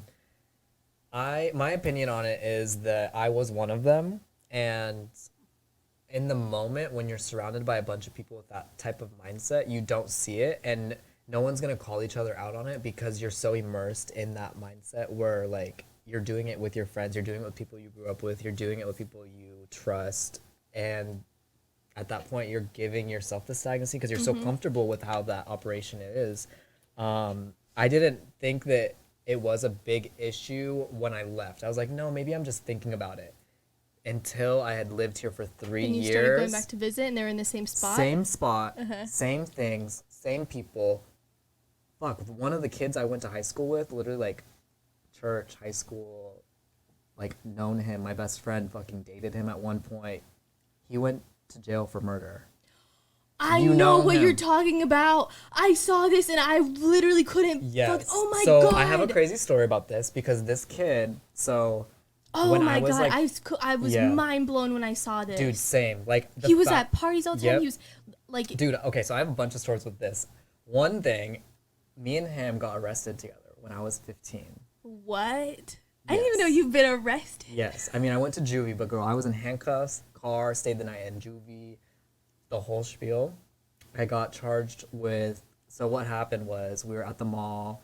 He has fucking sticky fingers, and I've never been in the position to ever think about like having to steal. Like I was always taught like pay for it.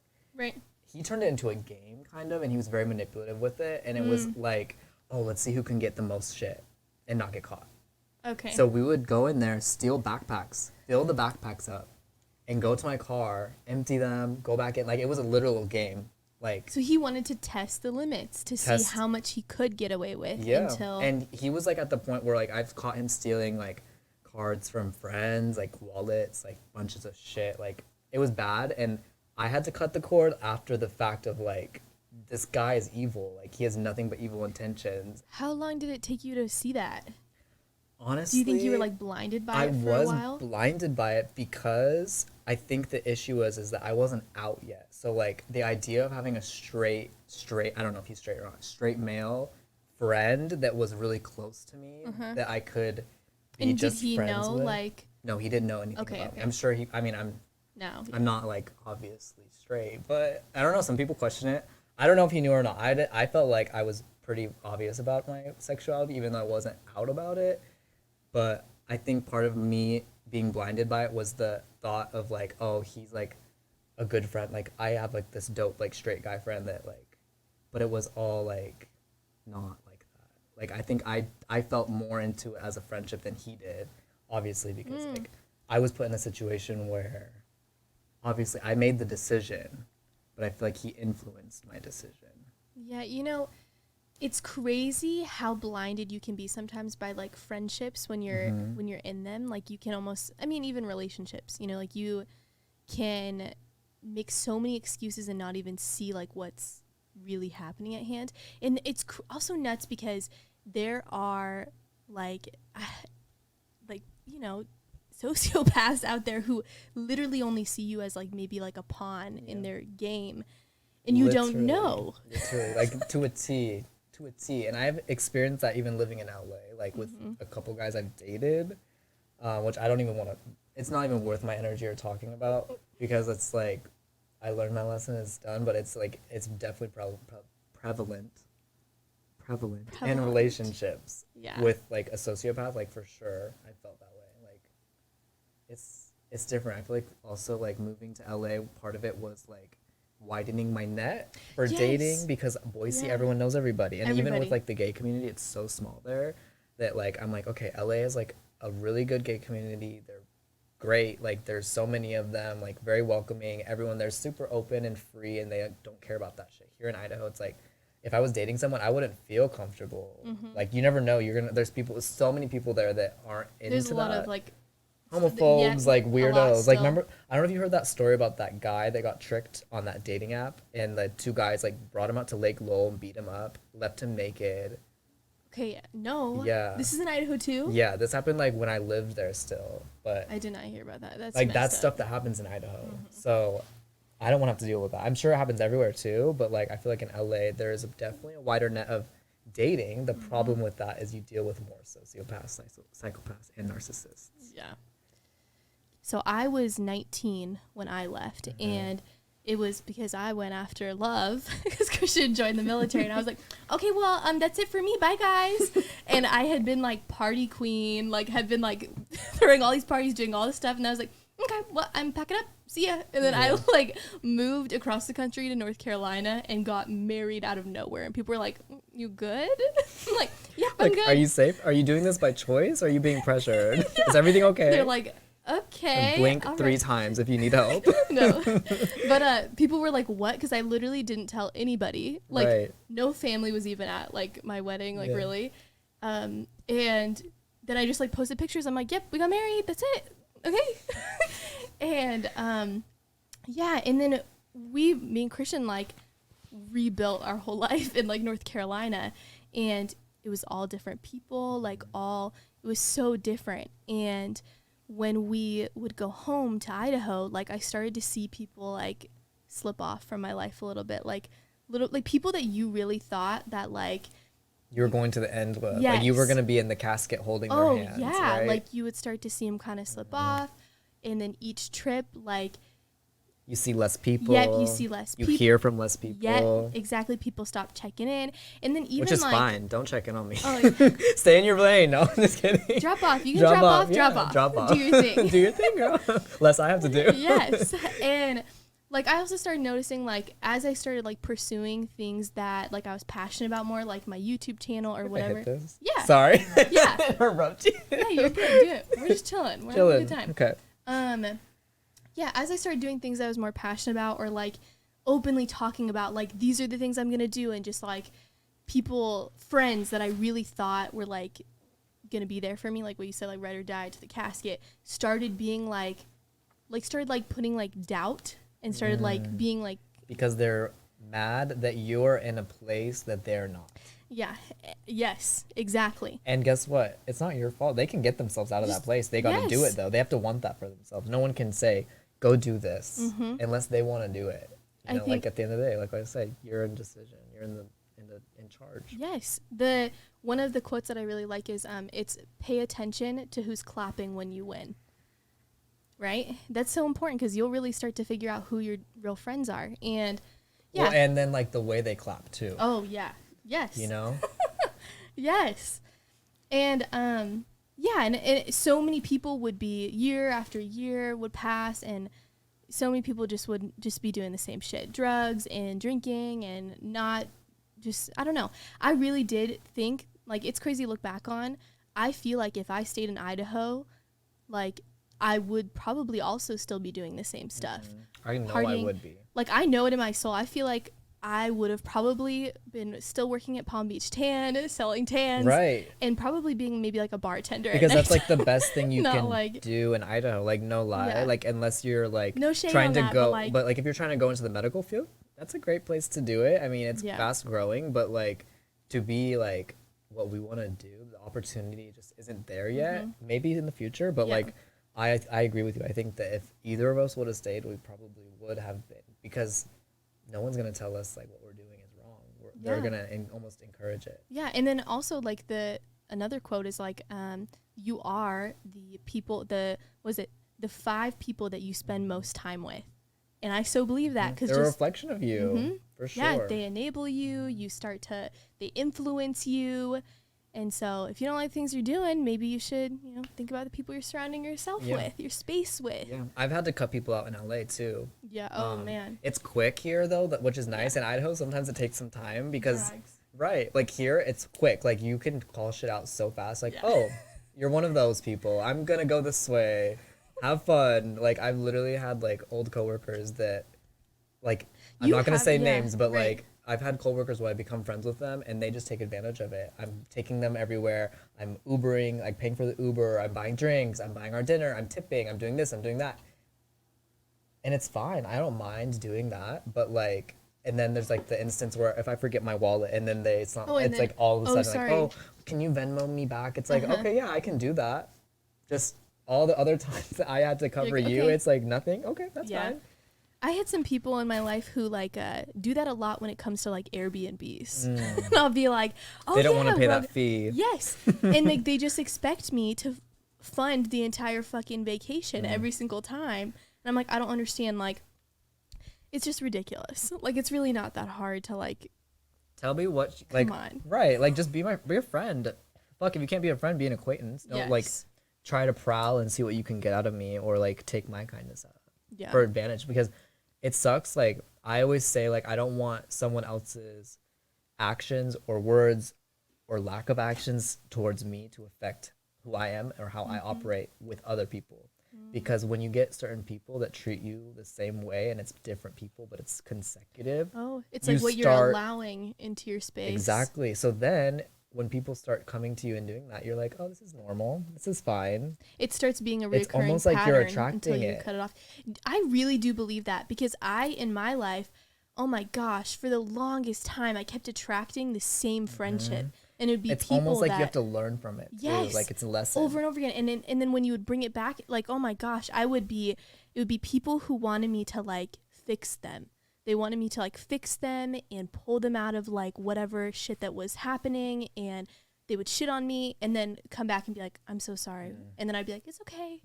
And then it would happen again. Right. Again. I think we're similar in the fact that we don't hold grudges too. Like if someone does me wrong, I can separate myself from my feelings and I can be like, you're there. I'm not even going to give you a negative thought in my head. Like you're just there and you're not in my life type of thing. Before it would be like something that would consume me.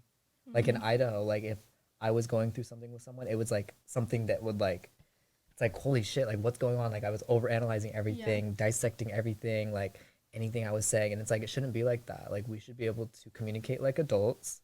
Understand each other, listen to each other, have boundaries, and respect boundaries. That's so hard to find now. Not even just with a friend, with a relationship. I mean, you got lucky. You said it. You put the ring on it. I said, okay, this one. Yeah, let's go. This one. Let's do it. Let's get out of here. Wrap it up. Gift wrap, please. Oh man, Yeah, I might be the lucky one. You said that so monotone.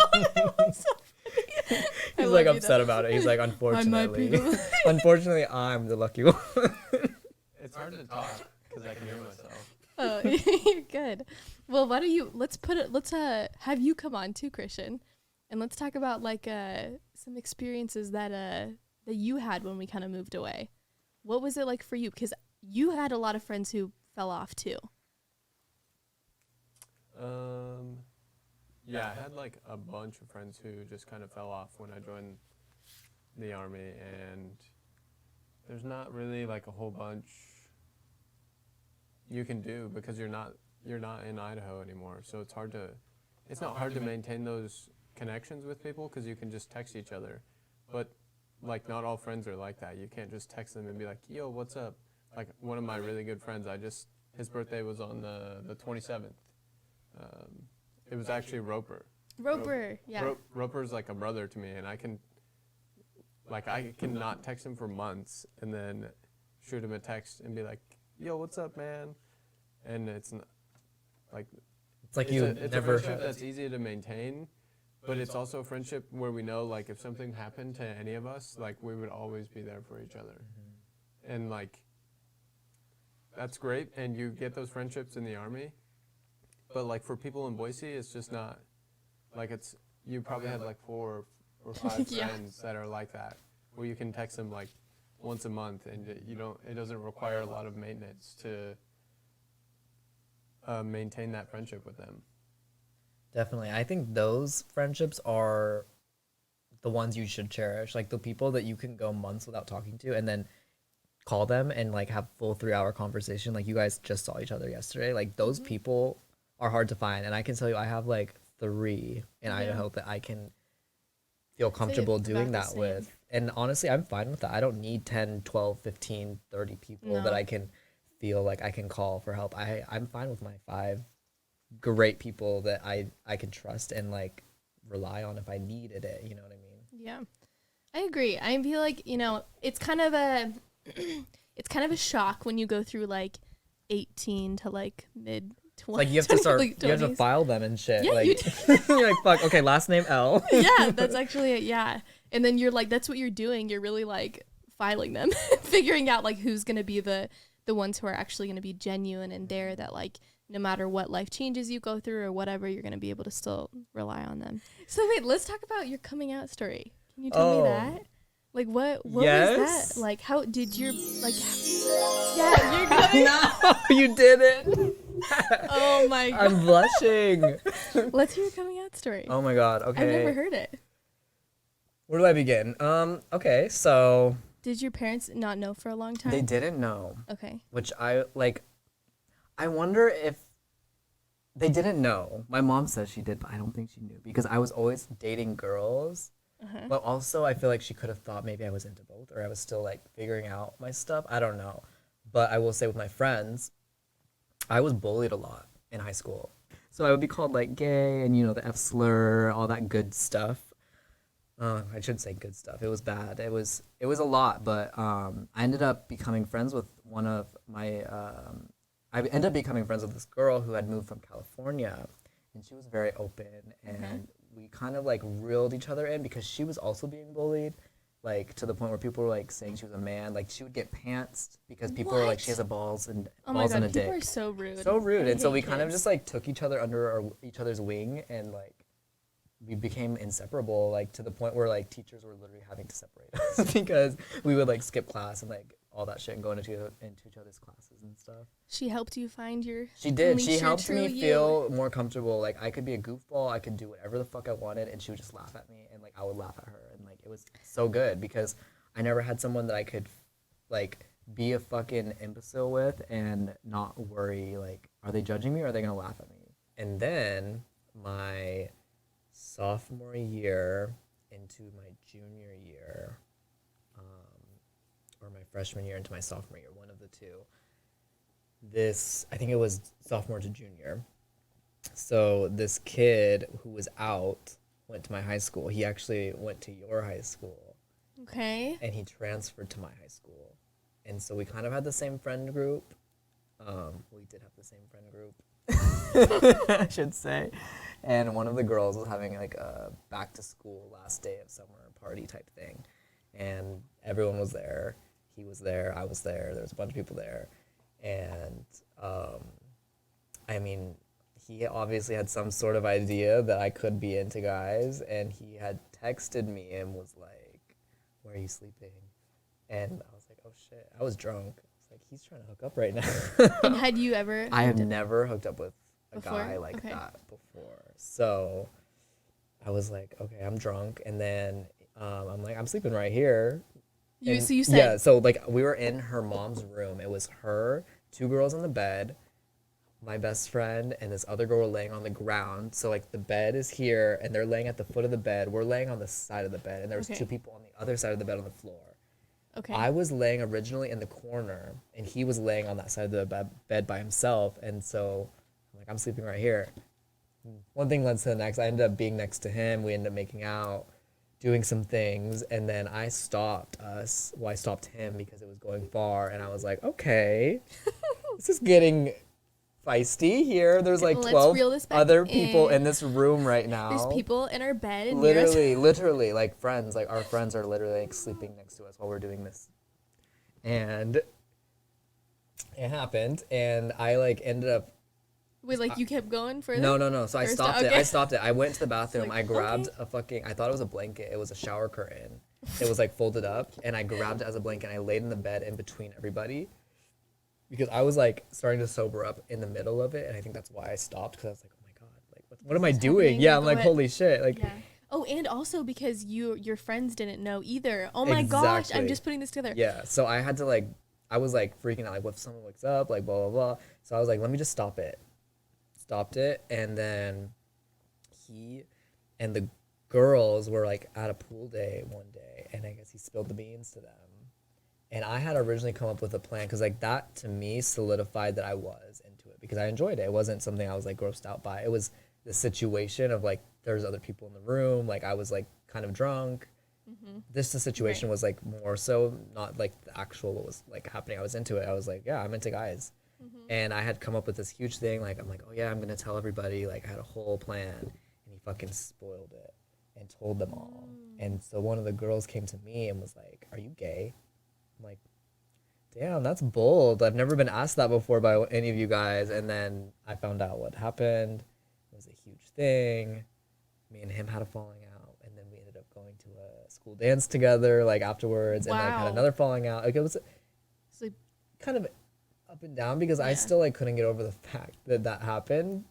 But then again, like I also had been in this situation in my senior year where a guy came to me in the closet confided in you. and over- confided in me, and Oh. I went and told And you my did- girlfriends. Oh. So Which you kind the of thing got is, okay. so I got to taste the medicine and I got to feed the medicine in a sense. I didn't do it intentionally to out him. I mainly was like confiding in friends I thought weren't gonna spread something like that. That I can be like, yo, like I went to this guy's house and he just told me like he's into guys, like he's a football player, he's this, he's that, he's that, like a ladies' man. Like this kid literally like had a full-on relationship with my sister. Whoa. Yeah. So hold on. I'm I could. curious. We could be here all night, girl, talking about stories. So Brandon's gonna have to come back for another episode. Literally, it's gonna have to part two because. So okay, wait. So I'm curious then because I love that you admitted like, okay, you know what, I had this situation happen to me, but I'm guilty. I've made mistakes too, and I kind of did it a little bit to somebody else too.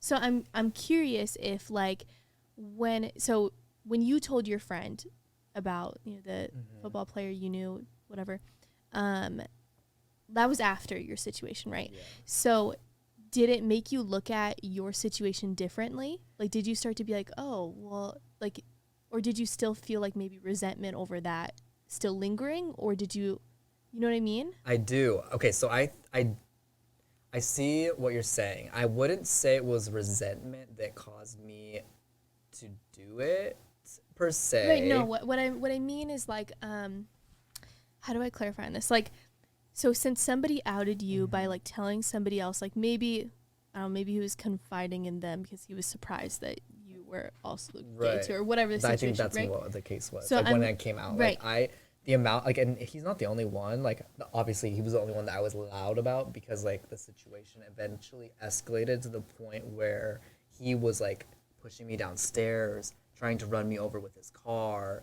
Like our principal had to get involved and like give us separate schedules, so we were passing each other. So that's why you calls. guys quit being close too. So first of all, nobody should out anybody, but No one. no. And honestly, I learned my lesson because I think when I was young, I wasn't even thinking Right. about it. I wasn't even thinking about my situation. I was being selfish in the fact of like, oh my God, this, like, I am not the only one. Like, there's other people like that. Like, Right. it was more so like this guy, like, I felt liberated, like, being outed almost because I feel like I might have prolonged my outing. Like, if I wasn't outed when I was, I might have not come out until I graduated because I was so worried about the repercussions of like bullying. So I think that's another difference too with him. I think he was just a fucking sex addict, like horn dog, like just wanted whatever he could fucking Yeah. get. And the way he was treating me didn't make me feel bad about what happened, about his information getting out like it did. Obviously, my intention wasn't to do that, but I told a group of friends that I Right, thought I could confide in, and when you're in high school and you tell It things, happens. it spreads like Yeah. wildfire, especially when it's something like this Mm-hmm. with a football player who like no one would ever have thought that. Yeah. And it sucks too because I look back and I'm like, damn, like that kid had probably a shitty senior year, Yeah. you know? You know, it's crazy though, because like I'm sure everybody can relate to, there's been times that like we've confided in friends or like said something that maybe we shouldn't have, like, or everybody does it. Yeah. So, that's hard. That's a hard situation. So after, you know, he outed you, you know, obviously he shared that information to a group of girls. Did it get spread around too? Or like, did you find yourself still being kind of quiet about it? Or did you About then, my sexuality? yes, once he shared it, I was, like I said, I felt liberated. It made me, because they kind of came to me and like, dude, like, we're still going to be your, like, it's not Okay. going to be weird. Like, obviously the guy was out and they were all cool with it. But I was more worried about the repercussions of the straight, like, guys that were bullying me. Like, that was what I was worried about. And mainly because none of those girls that I used to hang out with would ever stick up for me when I was bullied, besides the one girl that took me under her wing and I took her under my wing. Like, we were the only people that would stick up for each other really when we were being bullied. The amount of times, like, I had to go to the counselors, all that stuff. So I think a lot of it had to do with the mindset of that I was just bullied and damaged, and I didn't even think that me confiding in a group of girls would escalate that other person's situation like it did. right. And it sucks because he never felt liberated to come out. People that are closeted, they do these things to hide their true self, but they don't realize the damage they're doing. Like, you're going to go and marry a girl, have a full life, have a full kids, everything, but in the back of your head think like, I might be gay, like I might be into guys, and then end up cheating on her with a guy because you're so curious about it, or have a whole other relationship with a guy, or whatever the fact. Like, there's so many of those cases. And it's absolutely insane. Sad. It's sad. It's sad. People shouldn't feel that way, but Yeah. I mean, on both sides, like the guy shouldn't feel like he needs to lie to keep up with himself, and he shouldn't put another person in his web of lies and like not care about what's gonna happen to them, you know? Yeah. So what happened next? So when did you like officially like tell your family? So I was out at school for probably half of the year before I told my parents. It sucks because my dad is Vietnamese, like fresh off the boat, Vietnamese, like very Asian. Christian's family's Asian too. Yeah, so like there's like the As I was looking at him. Asian ethnicity with the gays is not something like within my culture of like being Vietnamese, like it's not accepted as much as it is like even now. Like obviously my dad, he knows, he loves me, talks to me every day, like no issue. When I came to him and told him though, his first reaction was why? And you shouldn't like guys, and why don't you like girls, and this and that. He was He couldn't questioning understand yeah. that his son was into guys because he was never taught. That That- could be a possibility exactly. that people And then so with my mom, her brother's gay. okay. He was in the closet until I remember being little and literally thinking he was straight because he was in the closet. He finally just came out, and actually I came out to him before I came out to any of my family because I knew he was gay and it was someone I could confide in. And he was like, I already knew. He was gay though. He like, I feel like when you're gay, you kind of pick up on things a little faster. So apparently he already knew, but I think me telling him made him feel comfortable to come out and be himself, because as soon as I told him, he pulled his head out of his ass. He was wearing sparkles, Oh, like yeah, doing yeah. the whole bit. He wears rainbows now. We call Okay. him Gunkle. Like he's loud and proud. And I really think that me coming out to him inspired him to come out to us, even though we all kind of knew. And in turn, obviously I told my mom because I knew she wasn't going to care. But it's funny, when I told her, she thought I was joking. She like walked out of the room. My sister had to get up and be like, Mom, your son just came out to you and you're like laughing at him and you left the room. And she like came back. She's like, I'm sorry, Brandon. Like, I literally thought you were joking. Like, cause I'm such a sarcastic person. Like sometimes you can't tell if I'm joking or not. And I love it. But she of your really best was like, qualities. yeah, she literally was like, okay, whatever, Brandon. Like walked out of the room. I'm like, the one time I'm being serious, like, but she of course accepted me for it. Like, Good. her brother's gay. She loves her gays. Like, Absolutely love it. She's trying to set me up with every single guy that comes in contact with her that she knows is gay. She's like, oh, Brandon, I wish you were in Boise because I have this client who has a son who would love to go to dinner with you. I'm like, Mom, no. Mom, I got it though. covered. Yeah, okay? thank you, Come though. on. She's always trying to be my wingman. I love it, though. Man, you know what? I love that. Like, thank you so much for sharing. Yeah, I know. I'm being, like, really vulnerable right now, but I love it. It makes me feel good.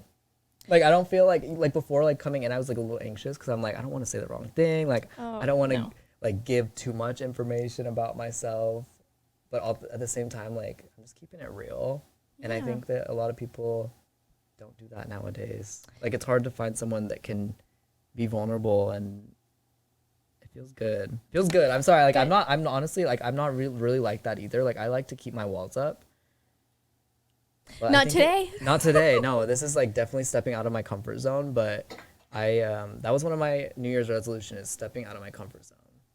Well, good. We're doing it here. Yeah. So thank you for having me. Yes. You know what? I will share. I love the gays. I myself am bisexual. Period. I've never shared that before till here. Oh my God, I love it. But Christian knows this, and most of my close Wait, friends so know threesomes this. or? Maybe one day. Oh. Christian was Christian's getting She's bright red never over there. said that before. What are you doing? Getting bright red. But yeah, I love coming out stories. I think that the thing that I love most about like my gay friends is just they are so authentically themselves, and they're so proud of being themselves. And just even hearing like your uncle's story, like the fact that like you being open enough to share like, hey, like this is me, he was feeling more comfortable to come out too. Definitely. I think I And so definitely think I inspired him, because I've seen like since that phone call, like night and day. It's crazy, but it makes me happy. Like, it makes me feel good that I think everyone should be comfortable with who they are and remember where they come from, you know? we only have one life, so You better motherfucking live it. be yourself. Yeah. Oh, you know what? I want to hear one more thing, and then we should go into our next segment, because you know what, guys, you guys are getting a bonus episode today because it's so right. I'm I'm long. like, how long is this episode? I know this will be the longest one of the entire season. I'm sorry. I'm just like chatting away. I'm just having too much fun to stop. I'm Right? so sorry, everyone. No, it's good. We'll make it look good. Work out. I think we're having a Yeah, good time. I yeah. think it's good. The last episode they get a little a extra, little juice. a A little little something, schmoo. A little schmoo. So one crazy thing, one last one before we go into our truth or truly. Oh no, I'm scared. Is there was a party that happened. I didn't go to it, but there was this crazy party that happened up at Bogus Basin in Idaho, and the kids, like, I can't really remember if it was for like, I think it was for like some like senior skip or something of the sort. Some event. It was all happening. senior kids. I remember it was a lot of older kids. And I like can't even believe, again, like I'm so glad I didn't go to it. But like all of the kids got busted, and they ended up sending prison buses up there to transport the kids who were turned up there down. And it was also, that was in the Idaho Statesman, and there was a photo of all the kids sitting in the bus drunk being bussed down from the prison. And I had friends who were there. Like, there was one girl who she was actually like hooking up with a guy when the cops came up there, and they handcuffed her naked to a tree. Oh my God, how humiliating. That's horrific. And she's a Like, minor. Yeah. Oh my That's God, I'd something be like, that put could on be your clothes. Probably in trouble. Like, Totally. yeah. And What's then, crazy about that too is that did you go to it? Yeah, I was there. Okay. I mean, I don't know why. I'm like, oh yeah, I was there. Like, of course. Right? No, I was there by chance. It's crazy though, because when it was caught, the people that were leaving, they were getting in their cars and they were driving down Bogus, drunk. Like lines of cars that were like getting out of there, because like they had Those were the ones who all got in trouble.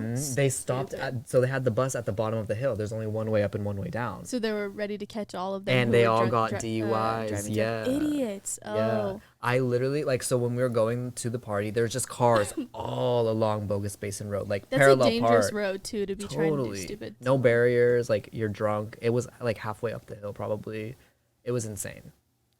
And then yeah, it was all like seniors. Yeah. like older people. I had one friend who like I remember he said he like hid out in like an empty like tree trunk. He was so scared of getting caught. He was like, I hid out in an empty tree trunk all night until sunrise.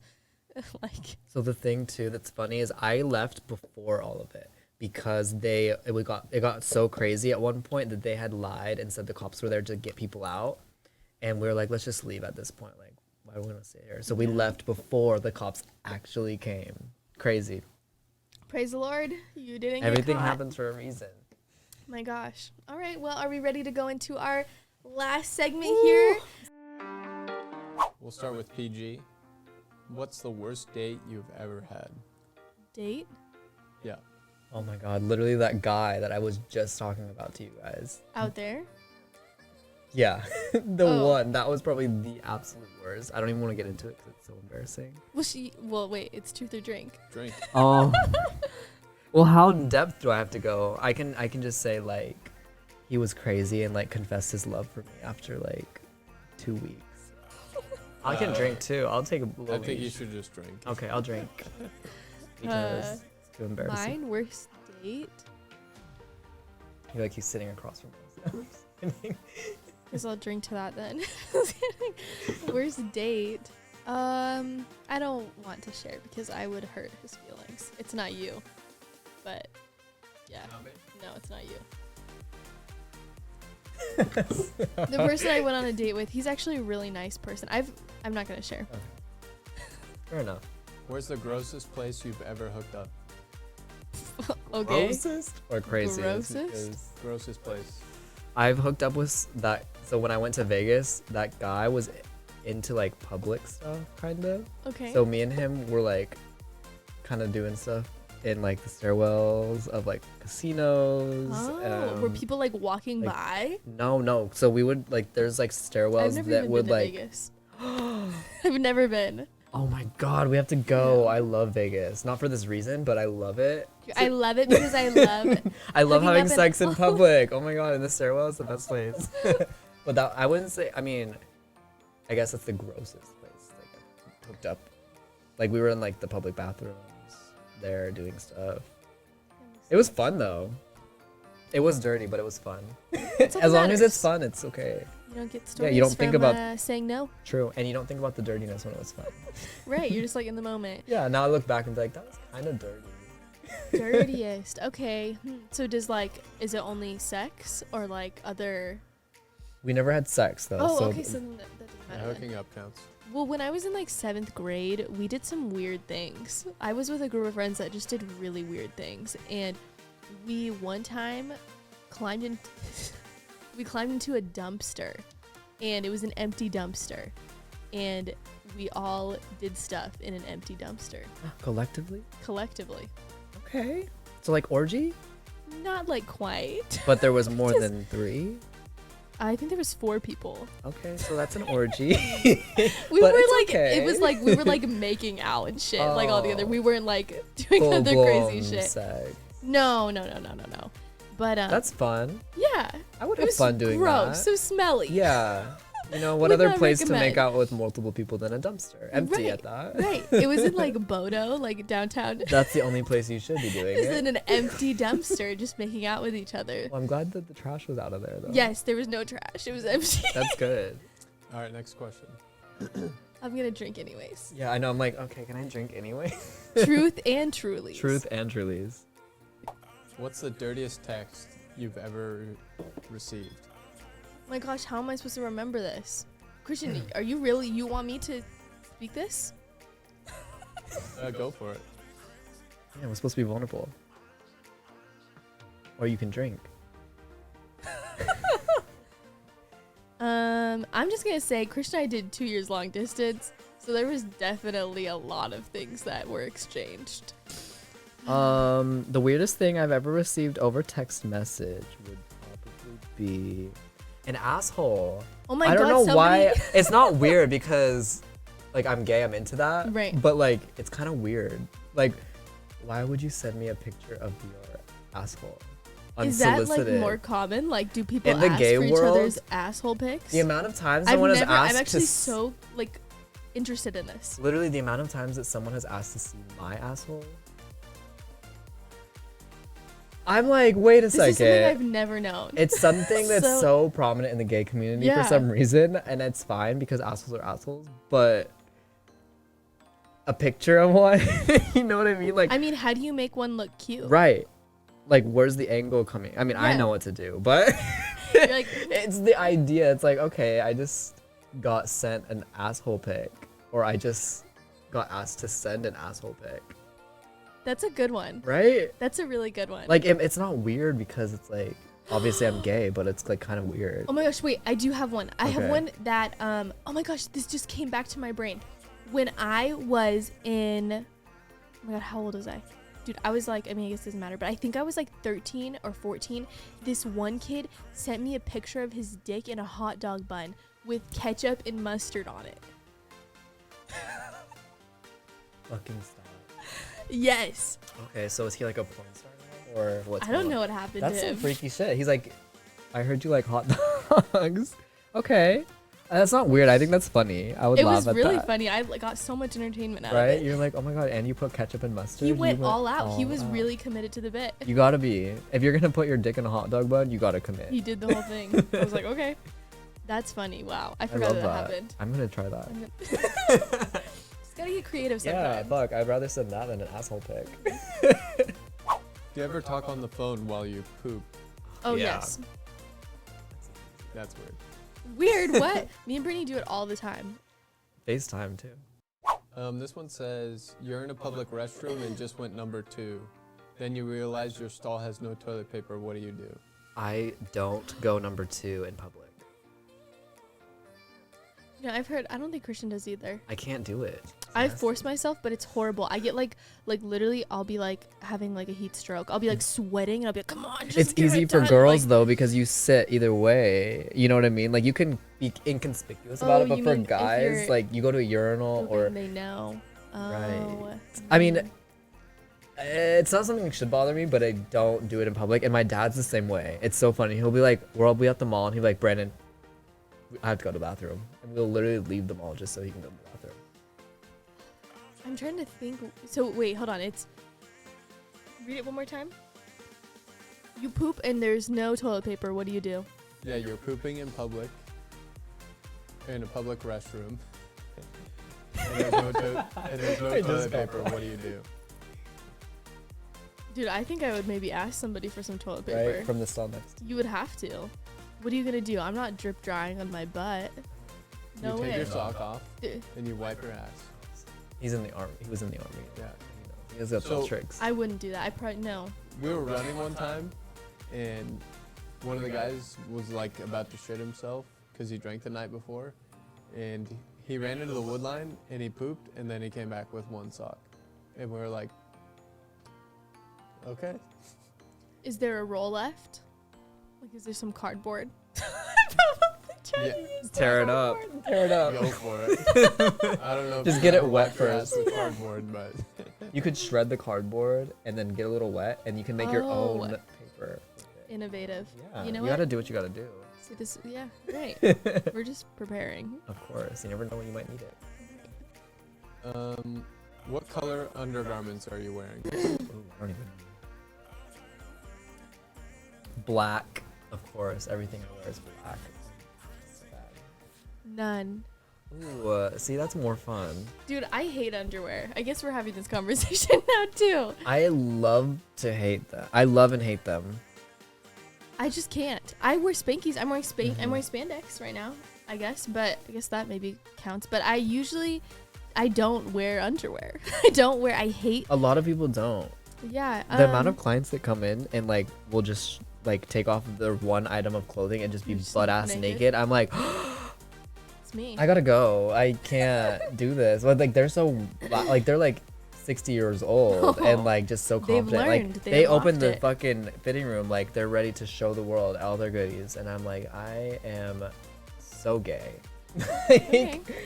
Not happening. I just, you know what? I wore thongs for a really long time, and I just kind of don't. To me, they're just uncomfortable. It feels like I always have a constant wedgie, and life is too short to have a constant wedgie. So I just said, okay, I'm done with them. And all my friends are like, they don't understand. But yep, nope. I like pretty much. I wear spandex a lot, but I never, literally, I can't even tell you the last time that I like bought underwear. I don't wear it. I wear a bra. Okay. But underwear, no, not for me. Not for everybody. Here's the last one. What's the first thing you would do if you woke up one day as the opposite sex? Oh, I would do like the, Oh, the twirly. yep, I would shove. Helicopter? yeah. I would shove my fist so far down my throat. No. Honestly, I would probably. I like the bounce, like the tip Oh, okay. bounce. My sister always be doing it. Like she just like starts bouncing. I'm like, that looks so. It is fun. Yeah, I can imagine. I can confirm. They sell like drag queens, like breastplates that Yes, are like yeah. real like silicone. I want to get one just so I can feel what it feels like to jiggle those motherfuckers around. Oh, that would be fun. You know what we need to go to? Have you ever been to it's called Hamburger Mary's. Yes, the So- drag brunch. Oh my god, it's so fun. Yes, We I'm need down. to go. I'm seriously down. I love it. I took Christian to it once. It was Did his you first like drag it? show. Was it scary? A drag queen deep-throated my hand. Oh, okay. So you had a good experience. Yeah. We got like tons And you got of to watch ones. it. Oh yeah, Okay, I was good. like living for it. You're like, what about mine? It was so fun. Yeah, I was like, come on, take mine. hand. I Oh want Well, my deep actually, God. it wasn't my hand. It was his finger, right?